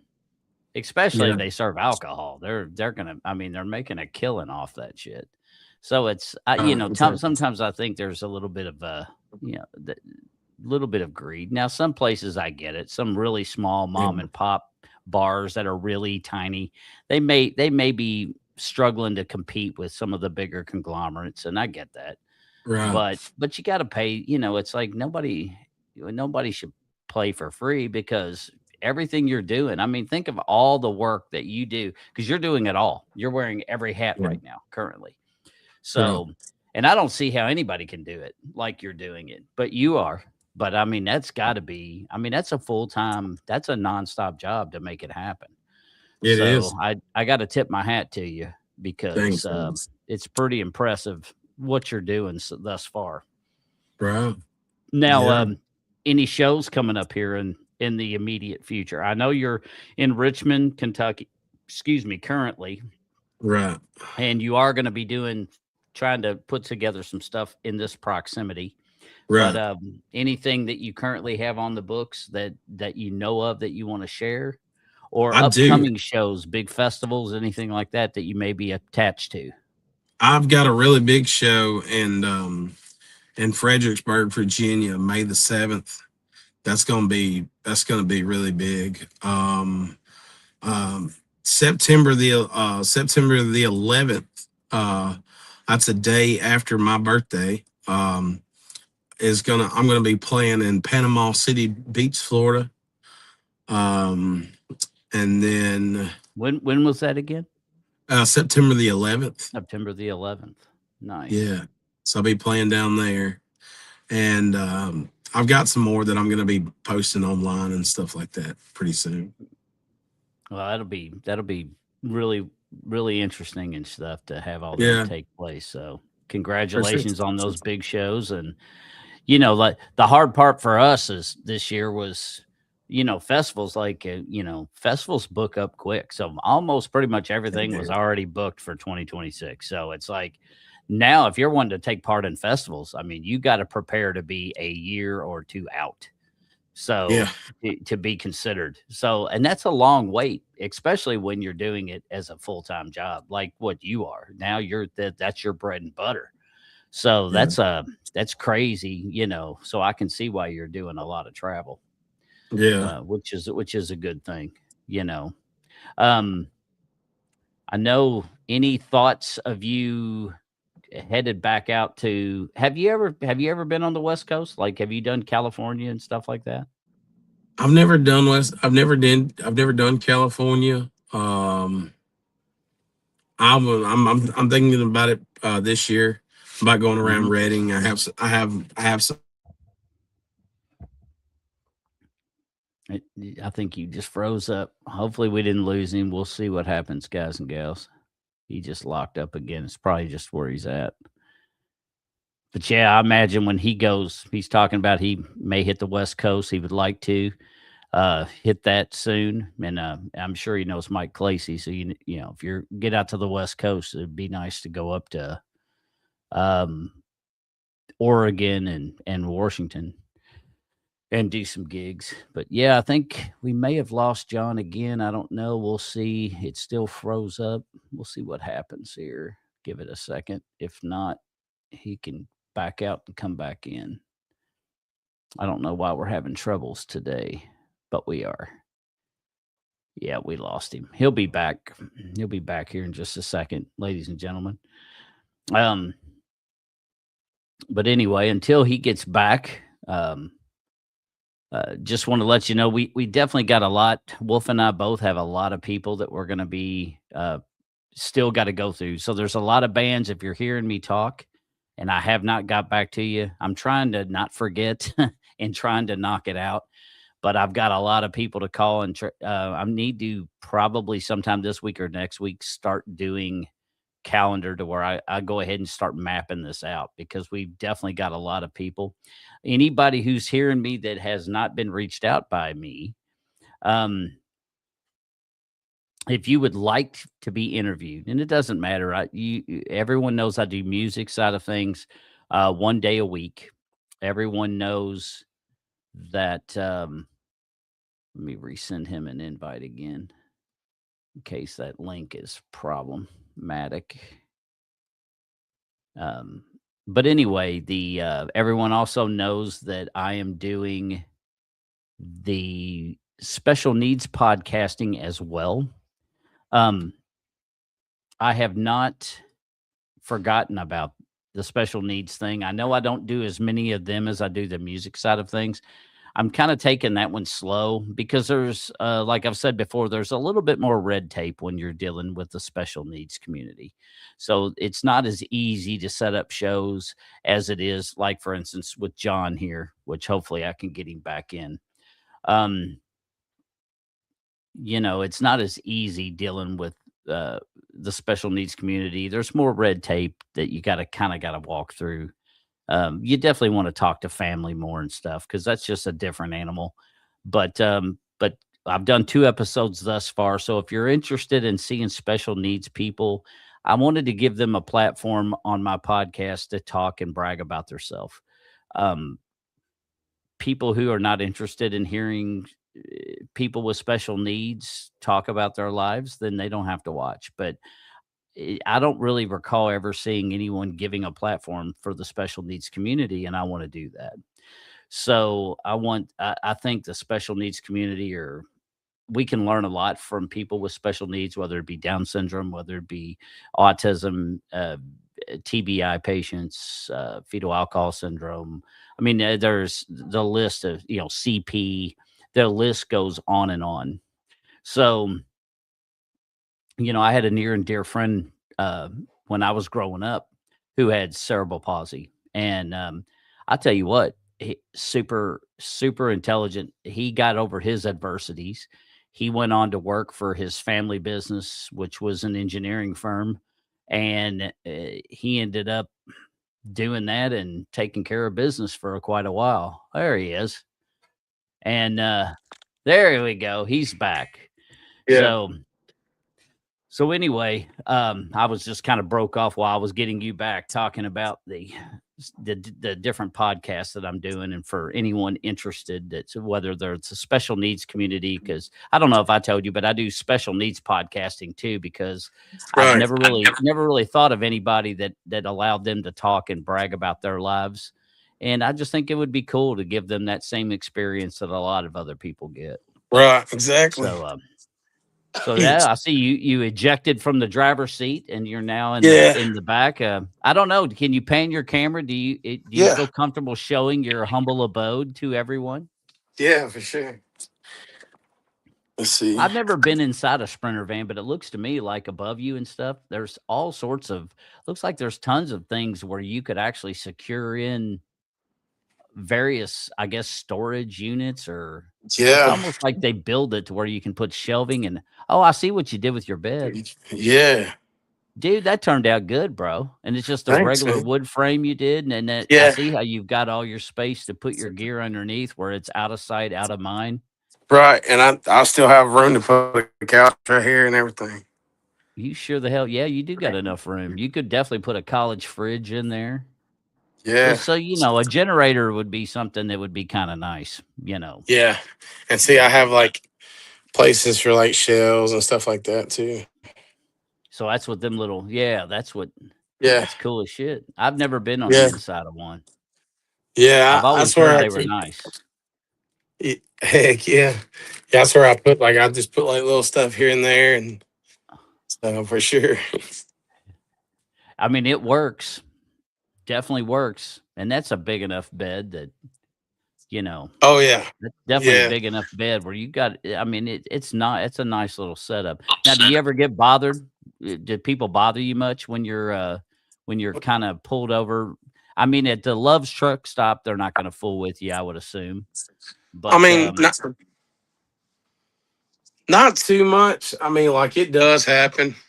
Sometimes you like sometimes you'll have people knocking on your your window at 2:30 in the morning, which is usually the typical lock lizard or somebody, that's broke down, um but not a whole lot. I've had one incident, and I was actually up here, or not up here, but I was actually sitting in my van, and this guy starts knocking on the door, and I was like, I was just kind of ignoring him.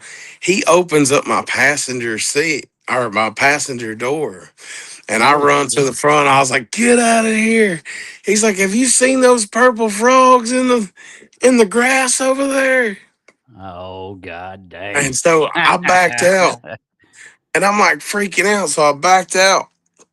I locked the doors. I when he shut the door, and I backed out. And when I did, I was coming in where I was trying to go out where they were coming in. And I was like, because I wasn't thinking. And then this guy, as I was backing out to go around the right way, the guy grabs a squeegee and starts running towards my vehicle like this. And I'm like, what? So yeah, it was crazy. So what do you end up doing? Running up there and then squeegeeing your windows? Well, no, no. So I just left, and I looked at my phone for the next truck stop, and it was like 221 miles. I was like, Holy man. shit. So I like I'm not the kind of guy that calls the cops, but I had to sleep, So I called the law. I was like, look, man. I was like, there's not a Walmart around here. I'm a country artist. I said, I'm just trying to get some sleep. I said, I've got a show the next day. I said, and the next truck stop's 221 miles down the road. Well, anyway, they came up there and they transported him. So, but yeah, because he was already they had already had somebody called out. I guess he was trying to mess with somebody else too. But yeah, it was wild. That's fucking crazy. Yeah. Now, do you ever stay in any of the rest areas like you know how the ones when you go into new states, you generally have rest areas all over the place. Oh Do you yeah. do you ever get to stay in those, or do they not really allow that? Oh yeah. Yeah. They do and it's cool. Like if you need somewhere to rest, if you need somewhere to sleep, that's perfect. The only thing is about the rest areas don't have showers. And so a lot of times, like when I get up the next morning, a lot of times, I either been driving all night, I had a show and been driving all night, and I usually won't get to the truck stop till like 2 or 3 o'clock in the morning. And then when I actually get somewhere and get parked, I got to Mhm, get up the next morning and then take a shower and kind of mhm, get ready for the day. So it's not like, sometimes it's hard because like when you go to truck stops, and shout out to our truckers and stuff like that for what they do. But a lot of times, like if you go up, say I got a show at 7, if you're trying to get a shower at 3 or 4 o'clock in the morning, it ain't happening. I mean, yeah, 3 or 4 o'clock in the afternoon, it's not going to happen because like you've got all these truckers that are coming in, and they've got mhm, showers too, and you've got a 2 hour wait. Well, you got a show at 7, and so like you're kind of cutting it close if you get out, get a shower and get out by 6 and you got to be up there at 7. And then like my real thing is like when I go play somewhere, and this is just me, this is, kind of what I've learned on the road. When I go somewhere to go play, mhm, I'm 3 hours early. It only takes me 10 minutes to set up, but I'm 3 hours early because what I do is I'll go in there and I'll go, I'll grab something to eat. I'll go grab a beer and I'll hang out with the crowd. I'll get a feel for the crowd and I'll just start talking to everybody like, hey, where y'all from? What do y'all like to do? And once you get to know these people, once you really get to know people and know their likes or dislikes, you don't have to ask them what they want to hear tonight. You already know. Like you talk to somebody and say they're a farmer or mhm. say they're a blue collar, say they're a welder or a construction worker or whatever. Like you kind of you get to know them and you get to know their vibe. And it even goes as crazy as this. So recently, Lord, please forgive me for what I'm about to say. I got I had a show in Augusta, Georgia, and they said, yeah. I said, you're gonna be playing up here uh, at the Masters. And I was like, what is the Masters? and No shit. yeah. So they told me, and I was just like, oh. So and that was a little nerve wracking because when I pulled in, dude, I usually don't. I mean, I don't wear this shirt a whole lot, but a lot of times, like when I go somewhere, I usually have a nice vest, maybe a camo shirt under it or something like that. But I've got a black vest and everything, and that I'll wear. But dude, I was the only one in the house that didn't have a polo on. Like No shit. it was classy. Like everybody was pulling up in these nice black SUVs and everything else. And I mean, they look like they just got back from the Masters. So, but they look like they're at the Masters, you know. And so I went up there to go play, and I got there and I got to talking to some of these people, and I was like, "Oh, I was talking to this one lady, like she was a nurse. This one guy was a doctor. This other dude, that's what he did for a living. He played golf." And I was like, "You like to fish?" And he's like, "Yeah." He's like, "Yeah, we go all the time." I was like, "You like to hunt?" He's like, "Yeah." And so I was sitting there looking at him, and he's looking at me, and I started playing Hank Williams Jr.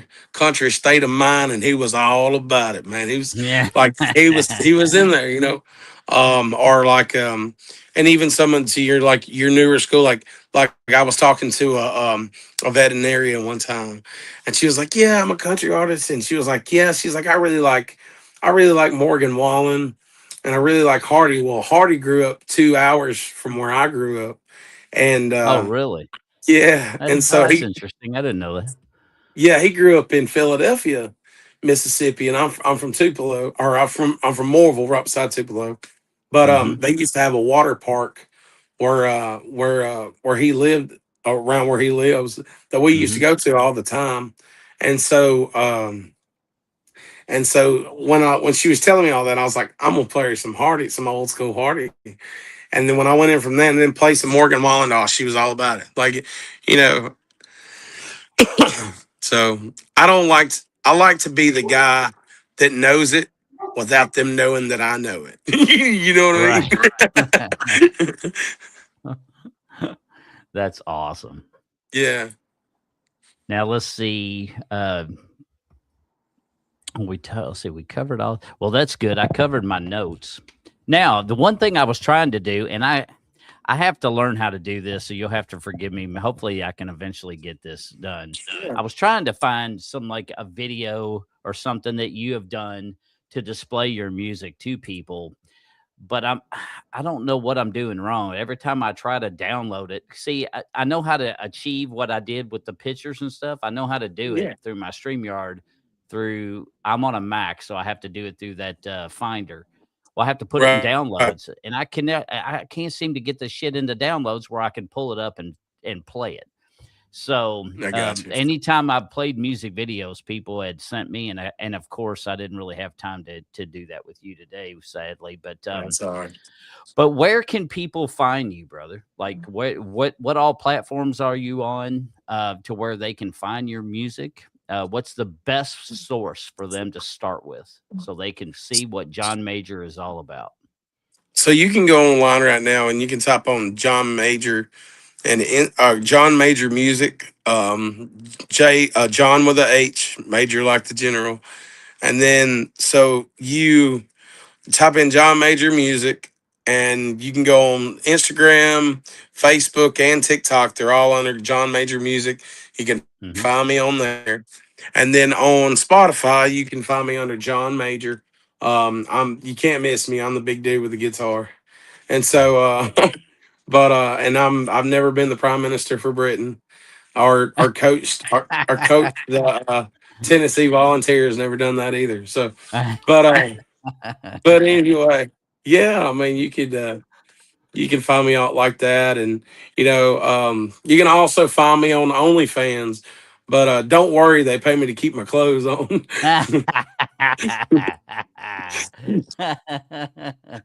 So, do they really allow that shit on OnlyFans? They do, just like music too and stuff?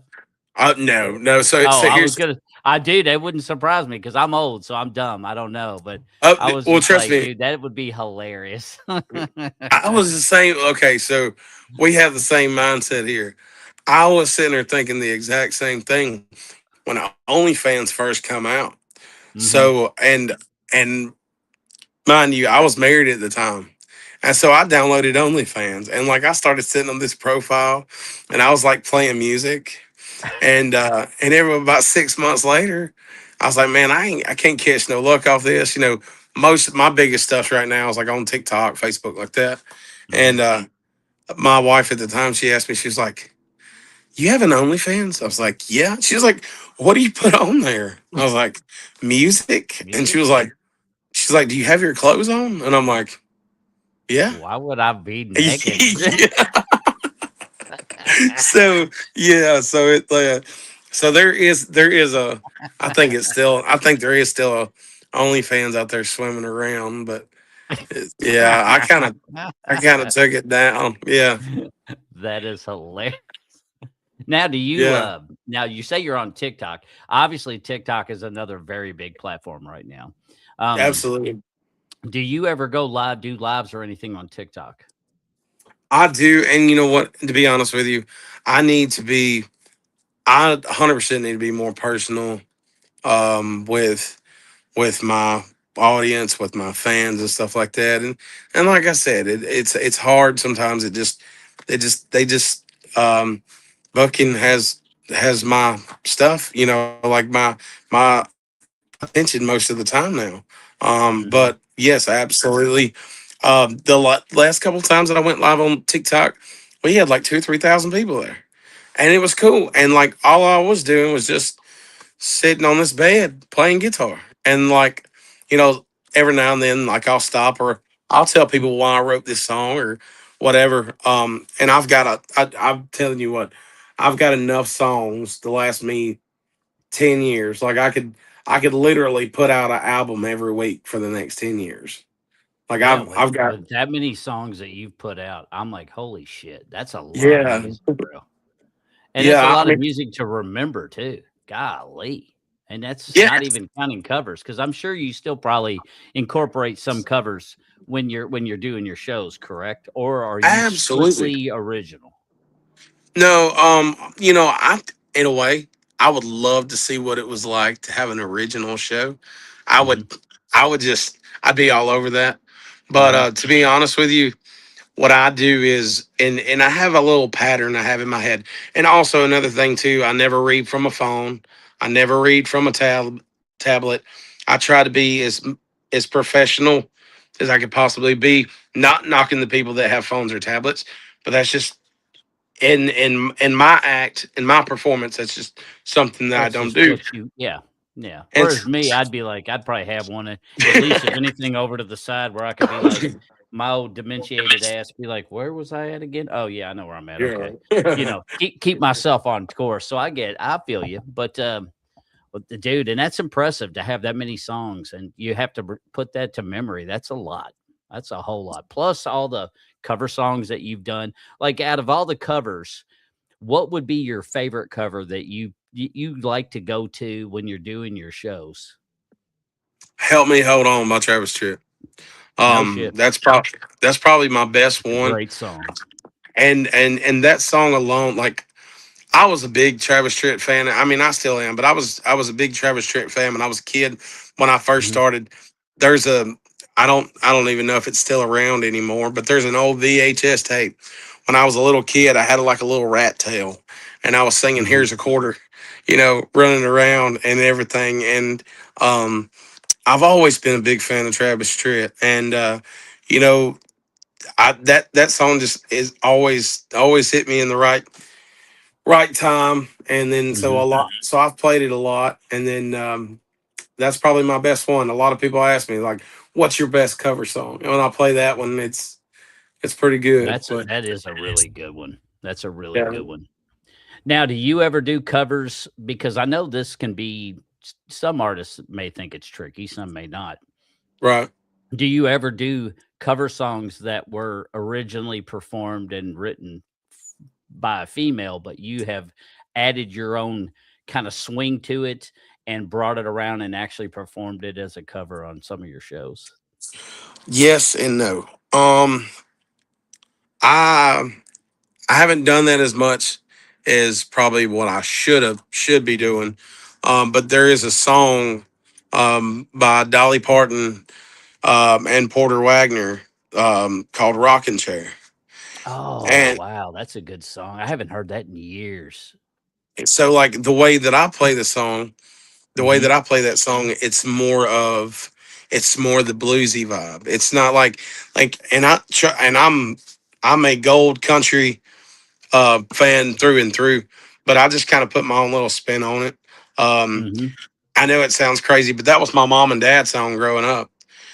Or when I was growing up, that was their song, and so I mhm. played that song probably a million times, and I was like, "What if we play it like this?" And so I started kind of putting the A minor on it and everything else. So yeah, That's cool. yeah, That's really cool. Yeah, that song, God, man, I have not heard that song. Yeah, yeah, it's been probably over 20 years since I've heard that song.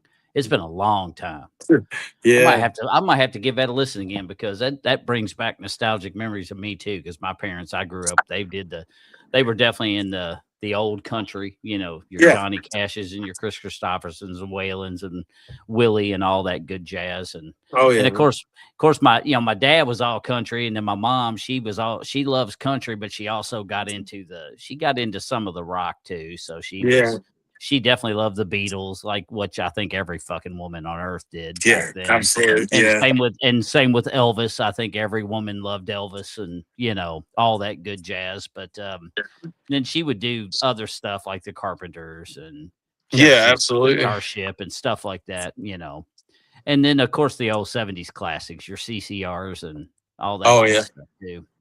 But So now let's see, other than Travis Tritt, do you have any other influences that have really kinda been a huge part of what you're molding yourself into this I'd career? I'd say Justin Moore. Like Justin Moore was definitely Mhm. one of the to me is like probably one of the most underrated country music artists there are. I mean, the guy's got 14 number ones. What I like about Justin Moore is Justin Moore is small town. A lot of Yeah. people's like, yeah, I'm from a little town, but if you listen to his songs and you listen to the way that he just says stuff, he is a small town, and I feel like Justin Moore stands for a lot of people that are not heard a lot of the times. So cool story about that. When I was 20, 22, 23 years old, I Mhm. always wrote songs. I always like that's what I wanted to do, but I didn't know. And people's always told me my whole life, like, oh, Nashville has songwriters, they got singers. Yeah. Nobody ever just goes out there and makes it. Well, like I had wrote this song, so Justin had this song called "Old Red Redneck Reason" with him and Charlie Daniels singing on the song. And so, thing is about Justin Moore, he has a like when you listen to his songs, his outros are kind of long. Like we're talking 30, 40 second outros. I was listening to that outro one night, and I wrote this little part. And so I went to Justin Moore's concert, off the beaten path tour concert out in Tupelo, Mississippi, and I got at meet and greets. And so I got back there and I was like, I'm gonna do some of the craziest thing ever. And so I was going through the meet and greet, everybody standing in line. We're talking about a mile long line. Oh, I And we bet. got up to Justin Moore and I shook his cold hands and I said, Justin, I said, look, man, I said, I'm a songwriter. I said, you know, I've I've always wanted to do what you're doing. And I said, I've got this line that I wrote. And I said, I don't know if I'm good enough. And that he looks at me and he says, let's hear it. And I was like, and I said, well, I work 40 plus down at the local mill. I get my beer from the county line and my liquor from my moonshine still. You best believe on a Friday, well, I'm gonna have me a few. And maybe I shouldn't get rowdy, but for some old redneck reason I do. And So he's like, what man, did he say? Did he dude, like he it? looks at me, he's like, and I love that. And I was like, that push that like that opened a whole new door for me. I was like, I could actually do this, you know. And so, ironic as it is, I was out in the middle of Arkansas, out in Hot Hmm. Springs, Arkansas, and I was calling up everybody, and I was like, man, I got to get a show.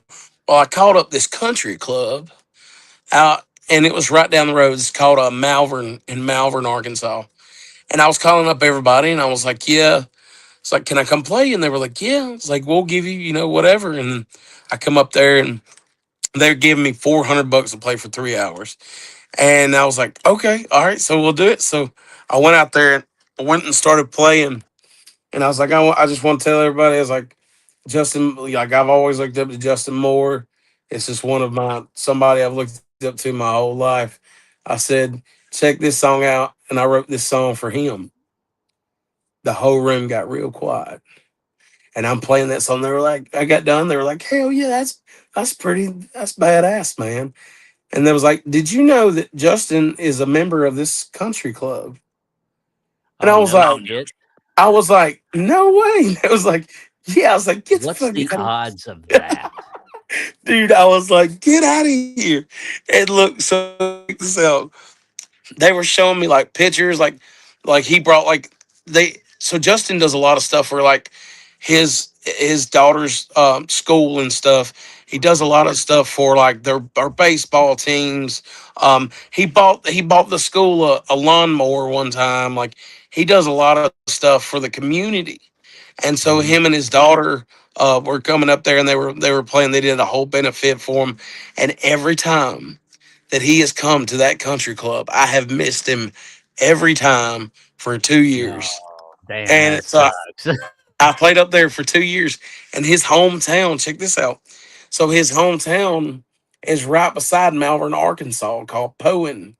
And if you ever go to Poen, they have a statue of him or whatever, like kind of on a rock. Oh, And I no was sitting, shit. yeah. And so I went out there, and I remember one time I just got back from, it was Myrtle Beach, Virginia Beach, one of them ones. But anyway, I came up there and I had played through, and I got there and I was going to start playing, and I'm sitting here with this beach shirt on, and it's raining, man, and I'm trying to make this video, like, he's always been a big part of my life, whatever, and I'm going to make this video, and I stand inside of a fire ant bed, and I'm literally hopping around on one foot with a crock in my hand, slapping it as I'm sitting there, standing out there in front of the statue, and there's cars driving by and everything else. And I bet you people thought I was crazy, man. But yeah, but So no, man, it's have you got a chance to meet him since? you know what? And this is the ironic part. No, like Damn. I went to a thing called CRS. I've been the past 2 years. Actually, when I signed my first publishing deal, that's where they say I got discovered. And and everything. And I was just in Billboard magazine about my publishing deal and everything else. And but when I went up there, I met his manager. I know his manager and stuff, and I got some of his contacts and stuff like that. But I just want my biggest thing. I want just 30 minutes to talk to this guy. Like, dude, like he's the one that pushed me to come through this and everything else and do some of that most unthinkable stuff I could ever imagine. And like if and this is where the shift is. If Justin would have told me that day, well, that sounds like shit, or you need to do better than Oh, that that, would have fucking wrecked you. dude. I'd still be in the welding shop, man. Like Yeah. I would literally still be in the welding shop. But and it might have not have been the best, but like I was like just that little bit of hope that he gave me, you Hey, know, that was awesome. That was a hell of a compliment. dang, yeah, and like just that little bit of hope just pushed me, man. And then the late great Toby Keith said one time, he said, "You might be able to outsing me, you might be able to outwrite me, you may be able to outperform me, but you'll never be able to outwork me." And that's something that I live by every single day. Well, and that. I mean, it's just look at your situation. Proof is in the pudding, right there, folks. I mean, Yeah. John's traveling around, making gigs as he goes, living in his Sprinter van for a month or two at a time before circling back and having a little bit of R&R at home in Nashville. I mean, Yeah. you got to tip your hat to you. So Justin Moore, if you're out there listening, which I know you're not because no one knows who the fuck Bones is, but if you're out there, if this gets to you, it gets to your desk, look up John. Yeah. You'll remember him. Fucking put him on one of your damn shows sometime and let this young man hang out with you. Let him rock the fucking show with you. At least one gig. Give him one gig. Yeah, So man. there it is. Justin won't see it and he'll be like, "Who the fuck's Bones? Fuck that old twat." Yeah. But maybe you never know, brother. What if? Because if he gave you that compliment, I mean, just think how cool would that be to be put on even if it's just one show, one arena show with him. You're Yeah. the opener. You could be the very first act. Who gives a shit? But you're there, Yeah. and you could do that one song that you added. Yeah. Maybe do one song with him, and him come out on stage and do like a little duet with you. That would be fucking cool as shit, man. Yeah, To absolutely. Justin Moore.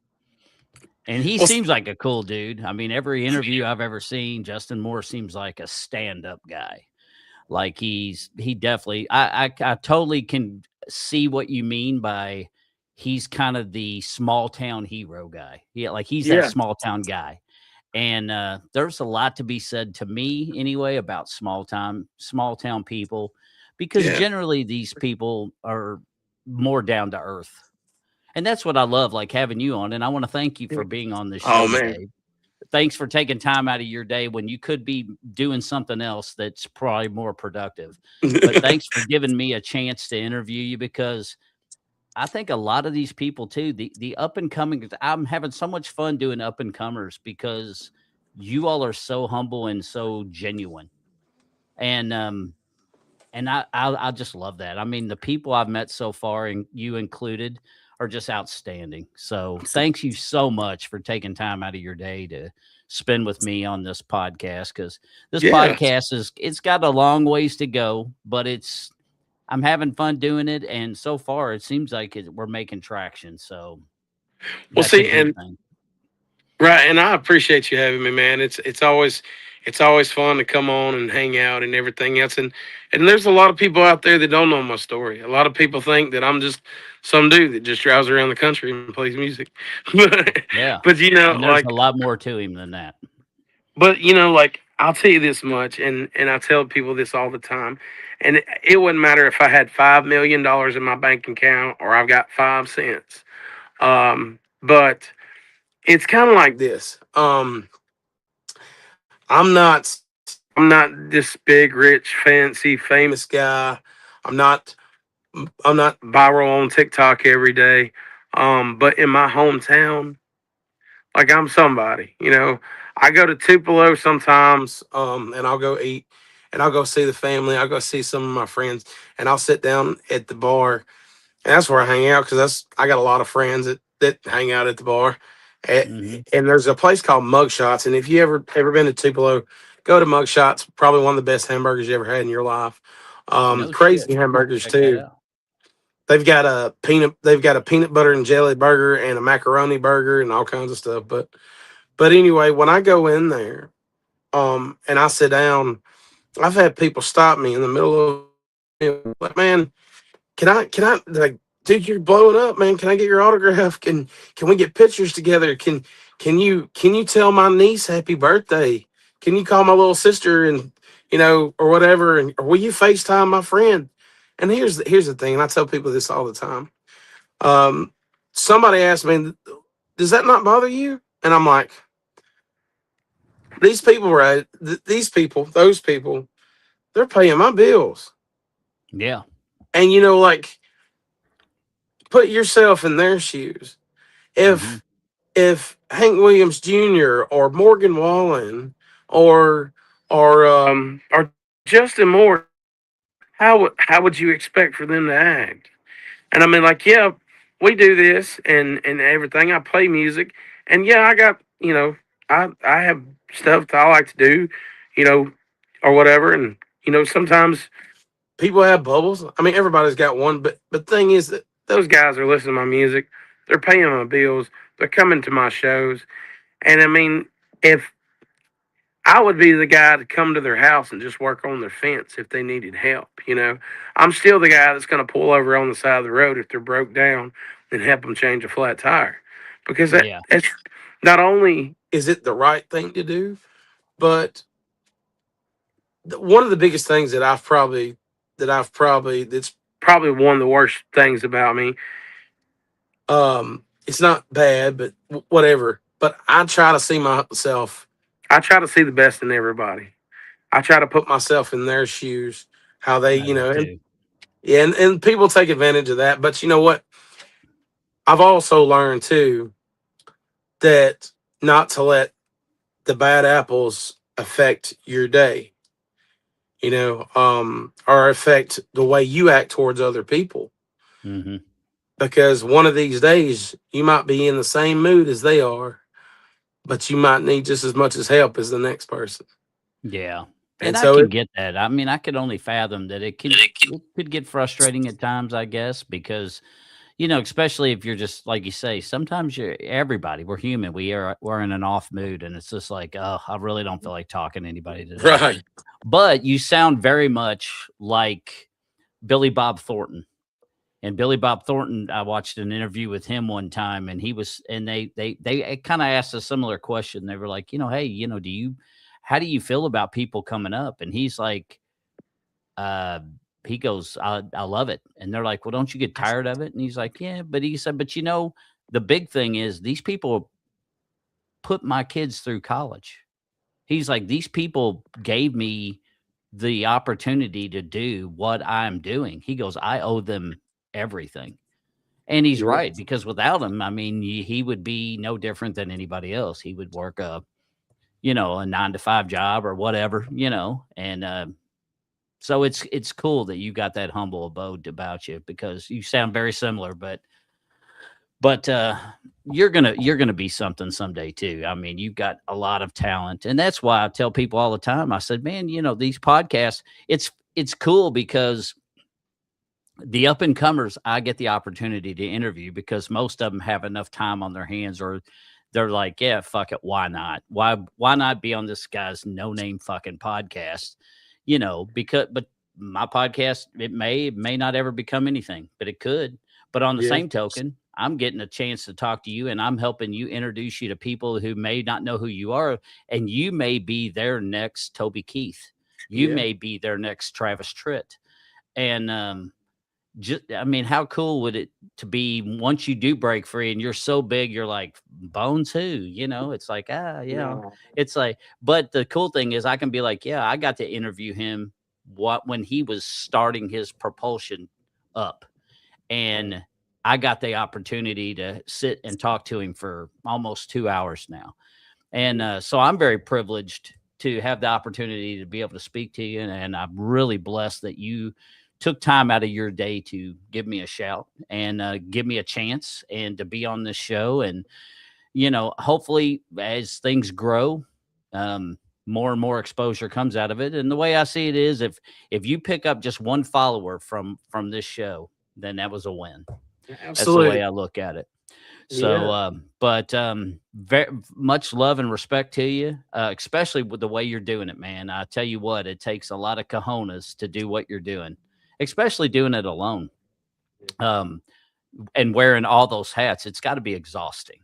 So, Yeah. so It is. if somebody does meet him, cut him some slack, because you know what, he's doing a lot of work to bring you good music. So, everybody, please, if you're watching the podcast, or for those who will watch it in this upcoming future, um, please look at John, check out his stuff. He gave you links. You can find him on all sorts of different social media platforms.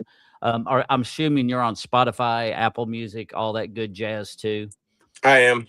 So find him, give him a listen. Um, every listen you do benefits him, but also, again, you may find your next favorite guy. He may be looking you right in the face right now, and you don't even know it. So give him a chance, give him a follow, and give him likes. Those are things that I preach about all the time on here for people like John, for people like help, like me with this podcast, my guy like James Luker, Wolf Bear with her podcast. I always try to take all of us little people because everyone is little when they start. We're all little, and everybody's got to grow to make it big. And some people make it and some don't. And so far, this is a fun journey. But for him, I want to see him make it. This is his livelihood. This is what he does. So give him Right. a like and give him a follow. It doesn't cost anything to follow somebody. I have that hard time getting people to hit that follow button, and it's just like, just go there and just give it a follow. What's it going to hurt? Give it a follow, give it a listen. You're helping the smaller people become known and be seen. And Right. so please do that for everybody, all of your artists. Go and give them some support. Anything you would like to add? Any other links? Anything else you would like to plug? It's maybe even plugging things that you may be in your head that haven't really become a reality yet that you want to kind of push, like say maybe an album or a single or an EP. Like what do you got in your up in that brain of yours that you haven't quite made into fruition yet, but that you're wanting to kind of pursue? To be honest with you, man, with the economy and everything, everything's been a lot tighter than usual. Hmm. Um, I'm I'm waiting to record some music. I've got all the music in the world. It's just it costs money to record. But I've got some new music coming out, and if you even halfway like the last project that I did, this new project is definitely gonna blow you out of the water.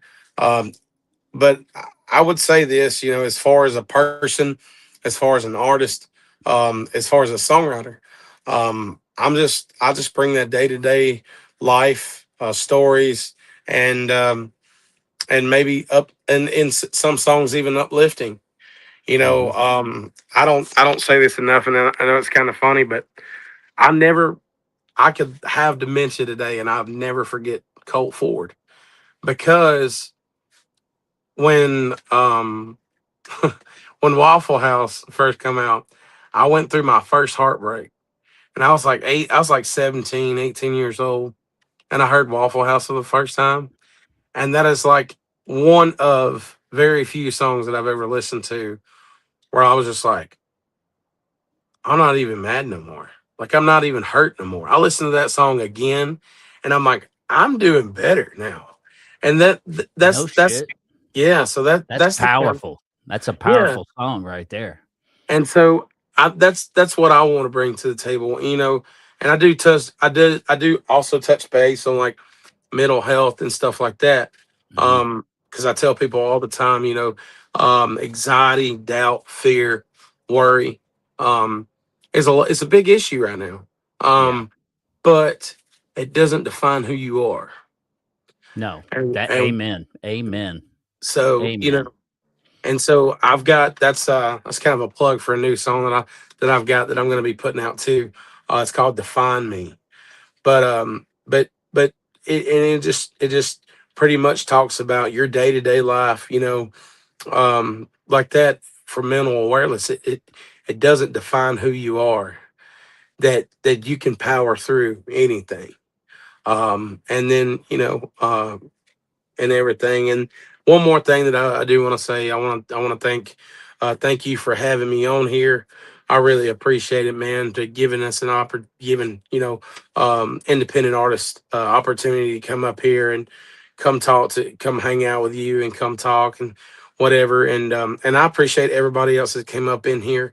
Um, and if there's anything that I could do, or if you know I could send you to a link or whatever if you got a song request or whatever, or even if it's an old song that I wrote a long time ago that you've seen online that you'd like for me to play or whatever. I'd be willing to do that. And also too, most importantly, no matter where you're at, I don't care if you're in Maine or Georgia or New York City or California or Washington D.C. If you have a place that you would like for me to play, let me know, and I'll come up there and play just for you. There you have it, folks. And you can find him. He does accept instant message, correct? Yeah, Am I absolutely. still correct about that? So Mhm. he does accept instant messages. So again, if you're a venue and you know people, he travels. You see him in a Sprinter van. He gets all over the place. Yeah, He's willing to go and come to you. So reach yeah, out to him, show him some love, get him some gigs, because the more this young man is seen, the faster he's going to climb to the top. And you're putting in the work, brother. So I got to tip my hat to you. I mean, traveling in that van is got to be, it's got to be have its trials and tribulations to it, but yeah, you're doing it because you're hell bent and determined to succeed, and that's why I can see in the future you will. yeah, You'll be man. you'll end up on a ticket with Justin Moore, or hell, even Colt Ford, man. Colt Ford, if you're out there listening, I know you don't know who the fuck Bones is and don't care either, but if you're out there listening too, you heard him talk about you, man. You have a show, reach out to this young man and see if he's going to be in your area with one of your shows. Maybe he can be an opener. Maybe you can do a song with him or something, and show this young man some love and get him some propulsion going on here. So, Yeah, brother, man, I'm so glad you were on it. It was yeah, nice chatting with you on the phone the other day, but it's nice to be able to look you in the face while we're talking, and actually see you. And right. I feel like this was a very fun show. And thanks for giving us, Yeah, letting us see your van. I didn't want to show the pictures of the outside of your new van because I don't want people to really see what it looks like. I don't want you try to being wrap it down. stalked in a Walmart parking lot and be next thing you know, they're on the news here.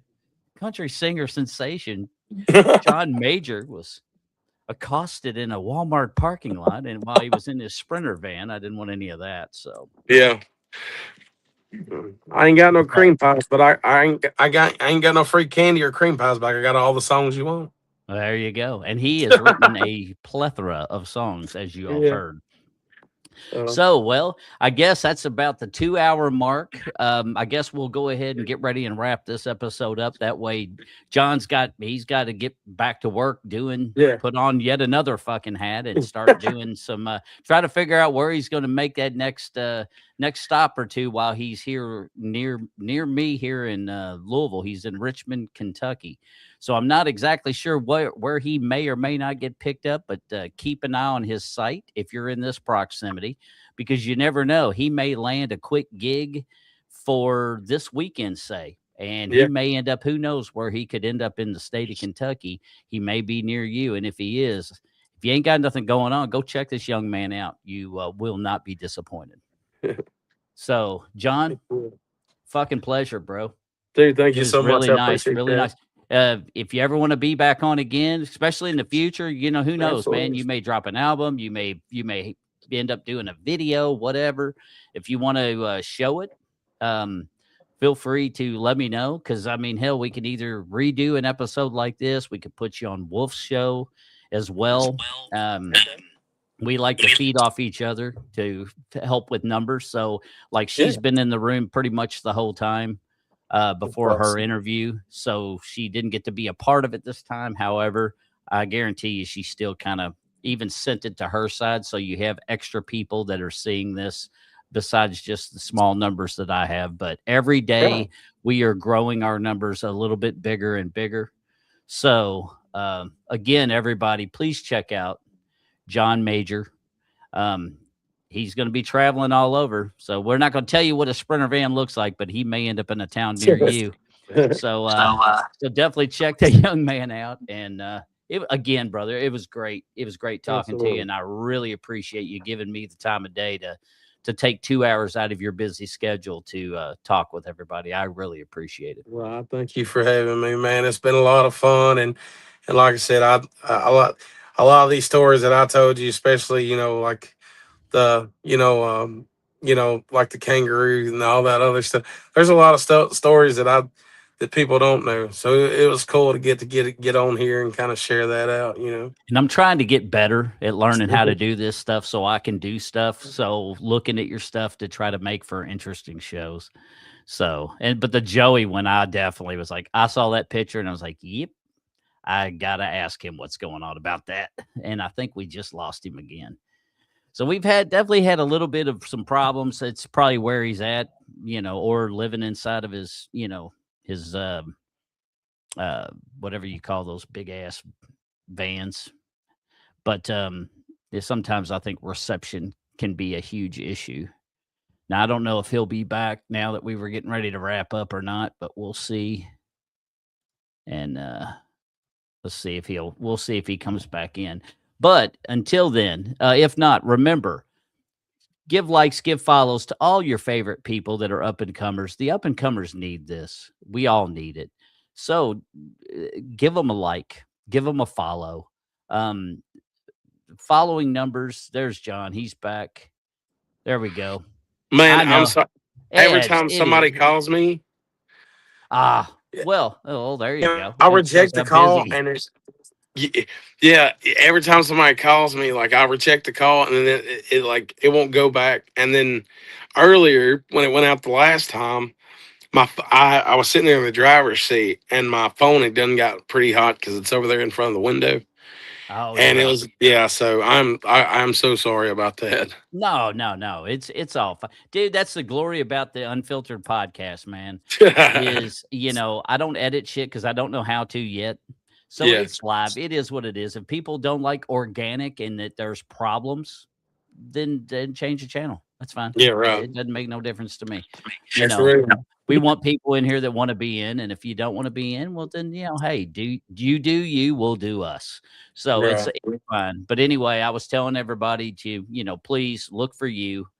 Um, Even look for me. If you're liking the podcast so far, I mean, people say I do a good job. I'm my worst critic. I'm sure you probably are too, John. Hundred I percent. I Hundred feel like percent. I'm shit at everything that I do, but apparently there are people that are pushing me as well. It's kind of like your Justin Moore story. I've got somebody, Pamela Little's pushing me to kind of do podcasting because she's got faith in it. And if you're liking what you're here, then again, go to his page, go to my page, Yeah. go to go to everybody's pages that I deal with. Anybody you've seen on my show, my guy, follow all these artists because all of us, every one of us are all up and comers. Some a little further along than others. Some have a little bit more clout. However, we're all on that bus of trying to get this train rolling and for everybody's careers to take off. So give them a like, give them a follow. It helps. Every little bit helps. You don't have to spend money. Some people like to donate to podcasts. They like to do the whatever the star thing is, or when you're on TikTok. If you see this young man on TikTok playing you some ditties, then send the whatever the hell that shit's called. I don't know. I got to learn that stuff too. But Yeah, the yeah. galaxies and the hearts and the gifts or whatever the hell they're called. Send that stuff if you like what you hear, because every little bit of that helps this young man out, or people like me. It helps my podcast out to get likes and to get follows and to get stars. It helps to raise a little bit of money for what you put out to help you make your show better. Or in his case, you're help put food on his table. This is his job. This is his livelihood. So give Right. him some support and love. And I look forward to, hopefully we'll get to see you in November in person. That would be really cool to hang out and bullshit at the award Oh show yeah. if you can make it. If you can't, then Yeah. congratulations on all the nominations. And again, if you like John, if you know him, if you want to, check him out, if you like his music, you want to be a part of the process for the award show in November, then again, go to southernlightsentertainment.com. Go in there, hit vote. You can vote now. You can vote often.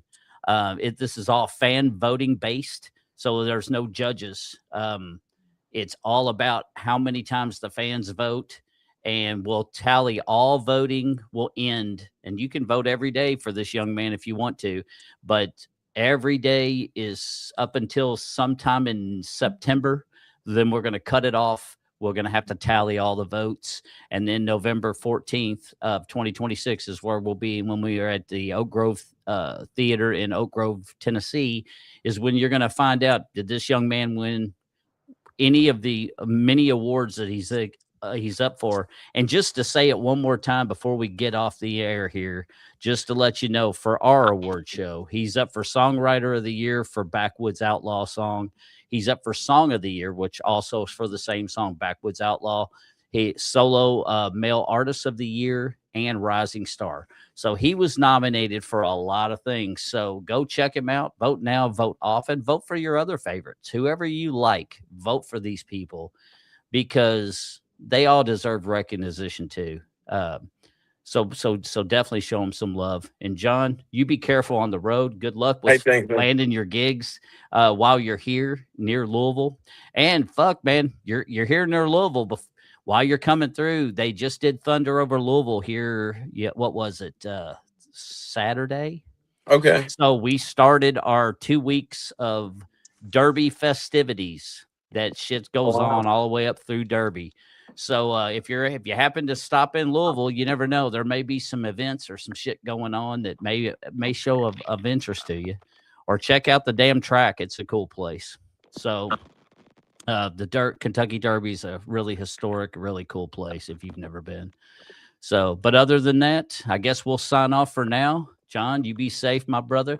Best of luck. I wish you all the success in the world in your career, and look forward to seeing you and talking to you soon. Well, I think he dropped out again, or we lost him, or he ended. So we're going to go ahead and wrap up. But thanks to John for taking time out of his day. I want to thank Wolf Bear for. I want to thank Wolf. There he is. He's back. I want to thank Wolf Bear for all the help of helping me start learning how to podcast. And actually, because of her knowledge, is why I'm able to sit here and talk to John, because she made my dumbass learn a new skill. Miss Janice, thank you for stopping in. Send him to Mike. Have him hook up at the northbound tap. Oh, Okay. so send him to Mike. Probably Mike Clacy is. I think Janice, if memory serves, Janice is a really good friend of Mike Clacy.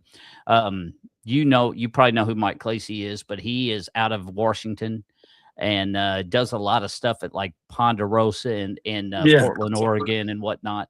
Mike's a super stand-up dude. So Miss Janice was saying, definitely check out when you're up that neck of the woods, the Northbound Tap Room. So Okay. that sounds interesting. I may have to look into that as well. But again, y'all find out where this young man's going to be. Go show him some love and support, and check out his music. You will not be disappointed. Awesome. And I guess that's it. So as for All now, right. everybody have a great rest of your week. And Absolutely. you be careful while you're on the road. And when you get back home for some R&R, say hi to the family for me. Thank you so much, man. Thank you for having me. You got it, brother. I appreciate you. All right. See you, man. And that's going to be a wrap.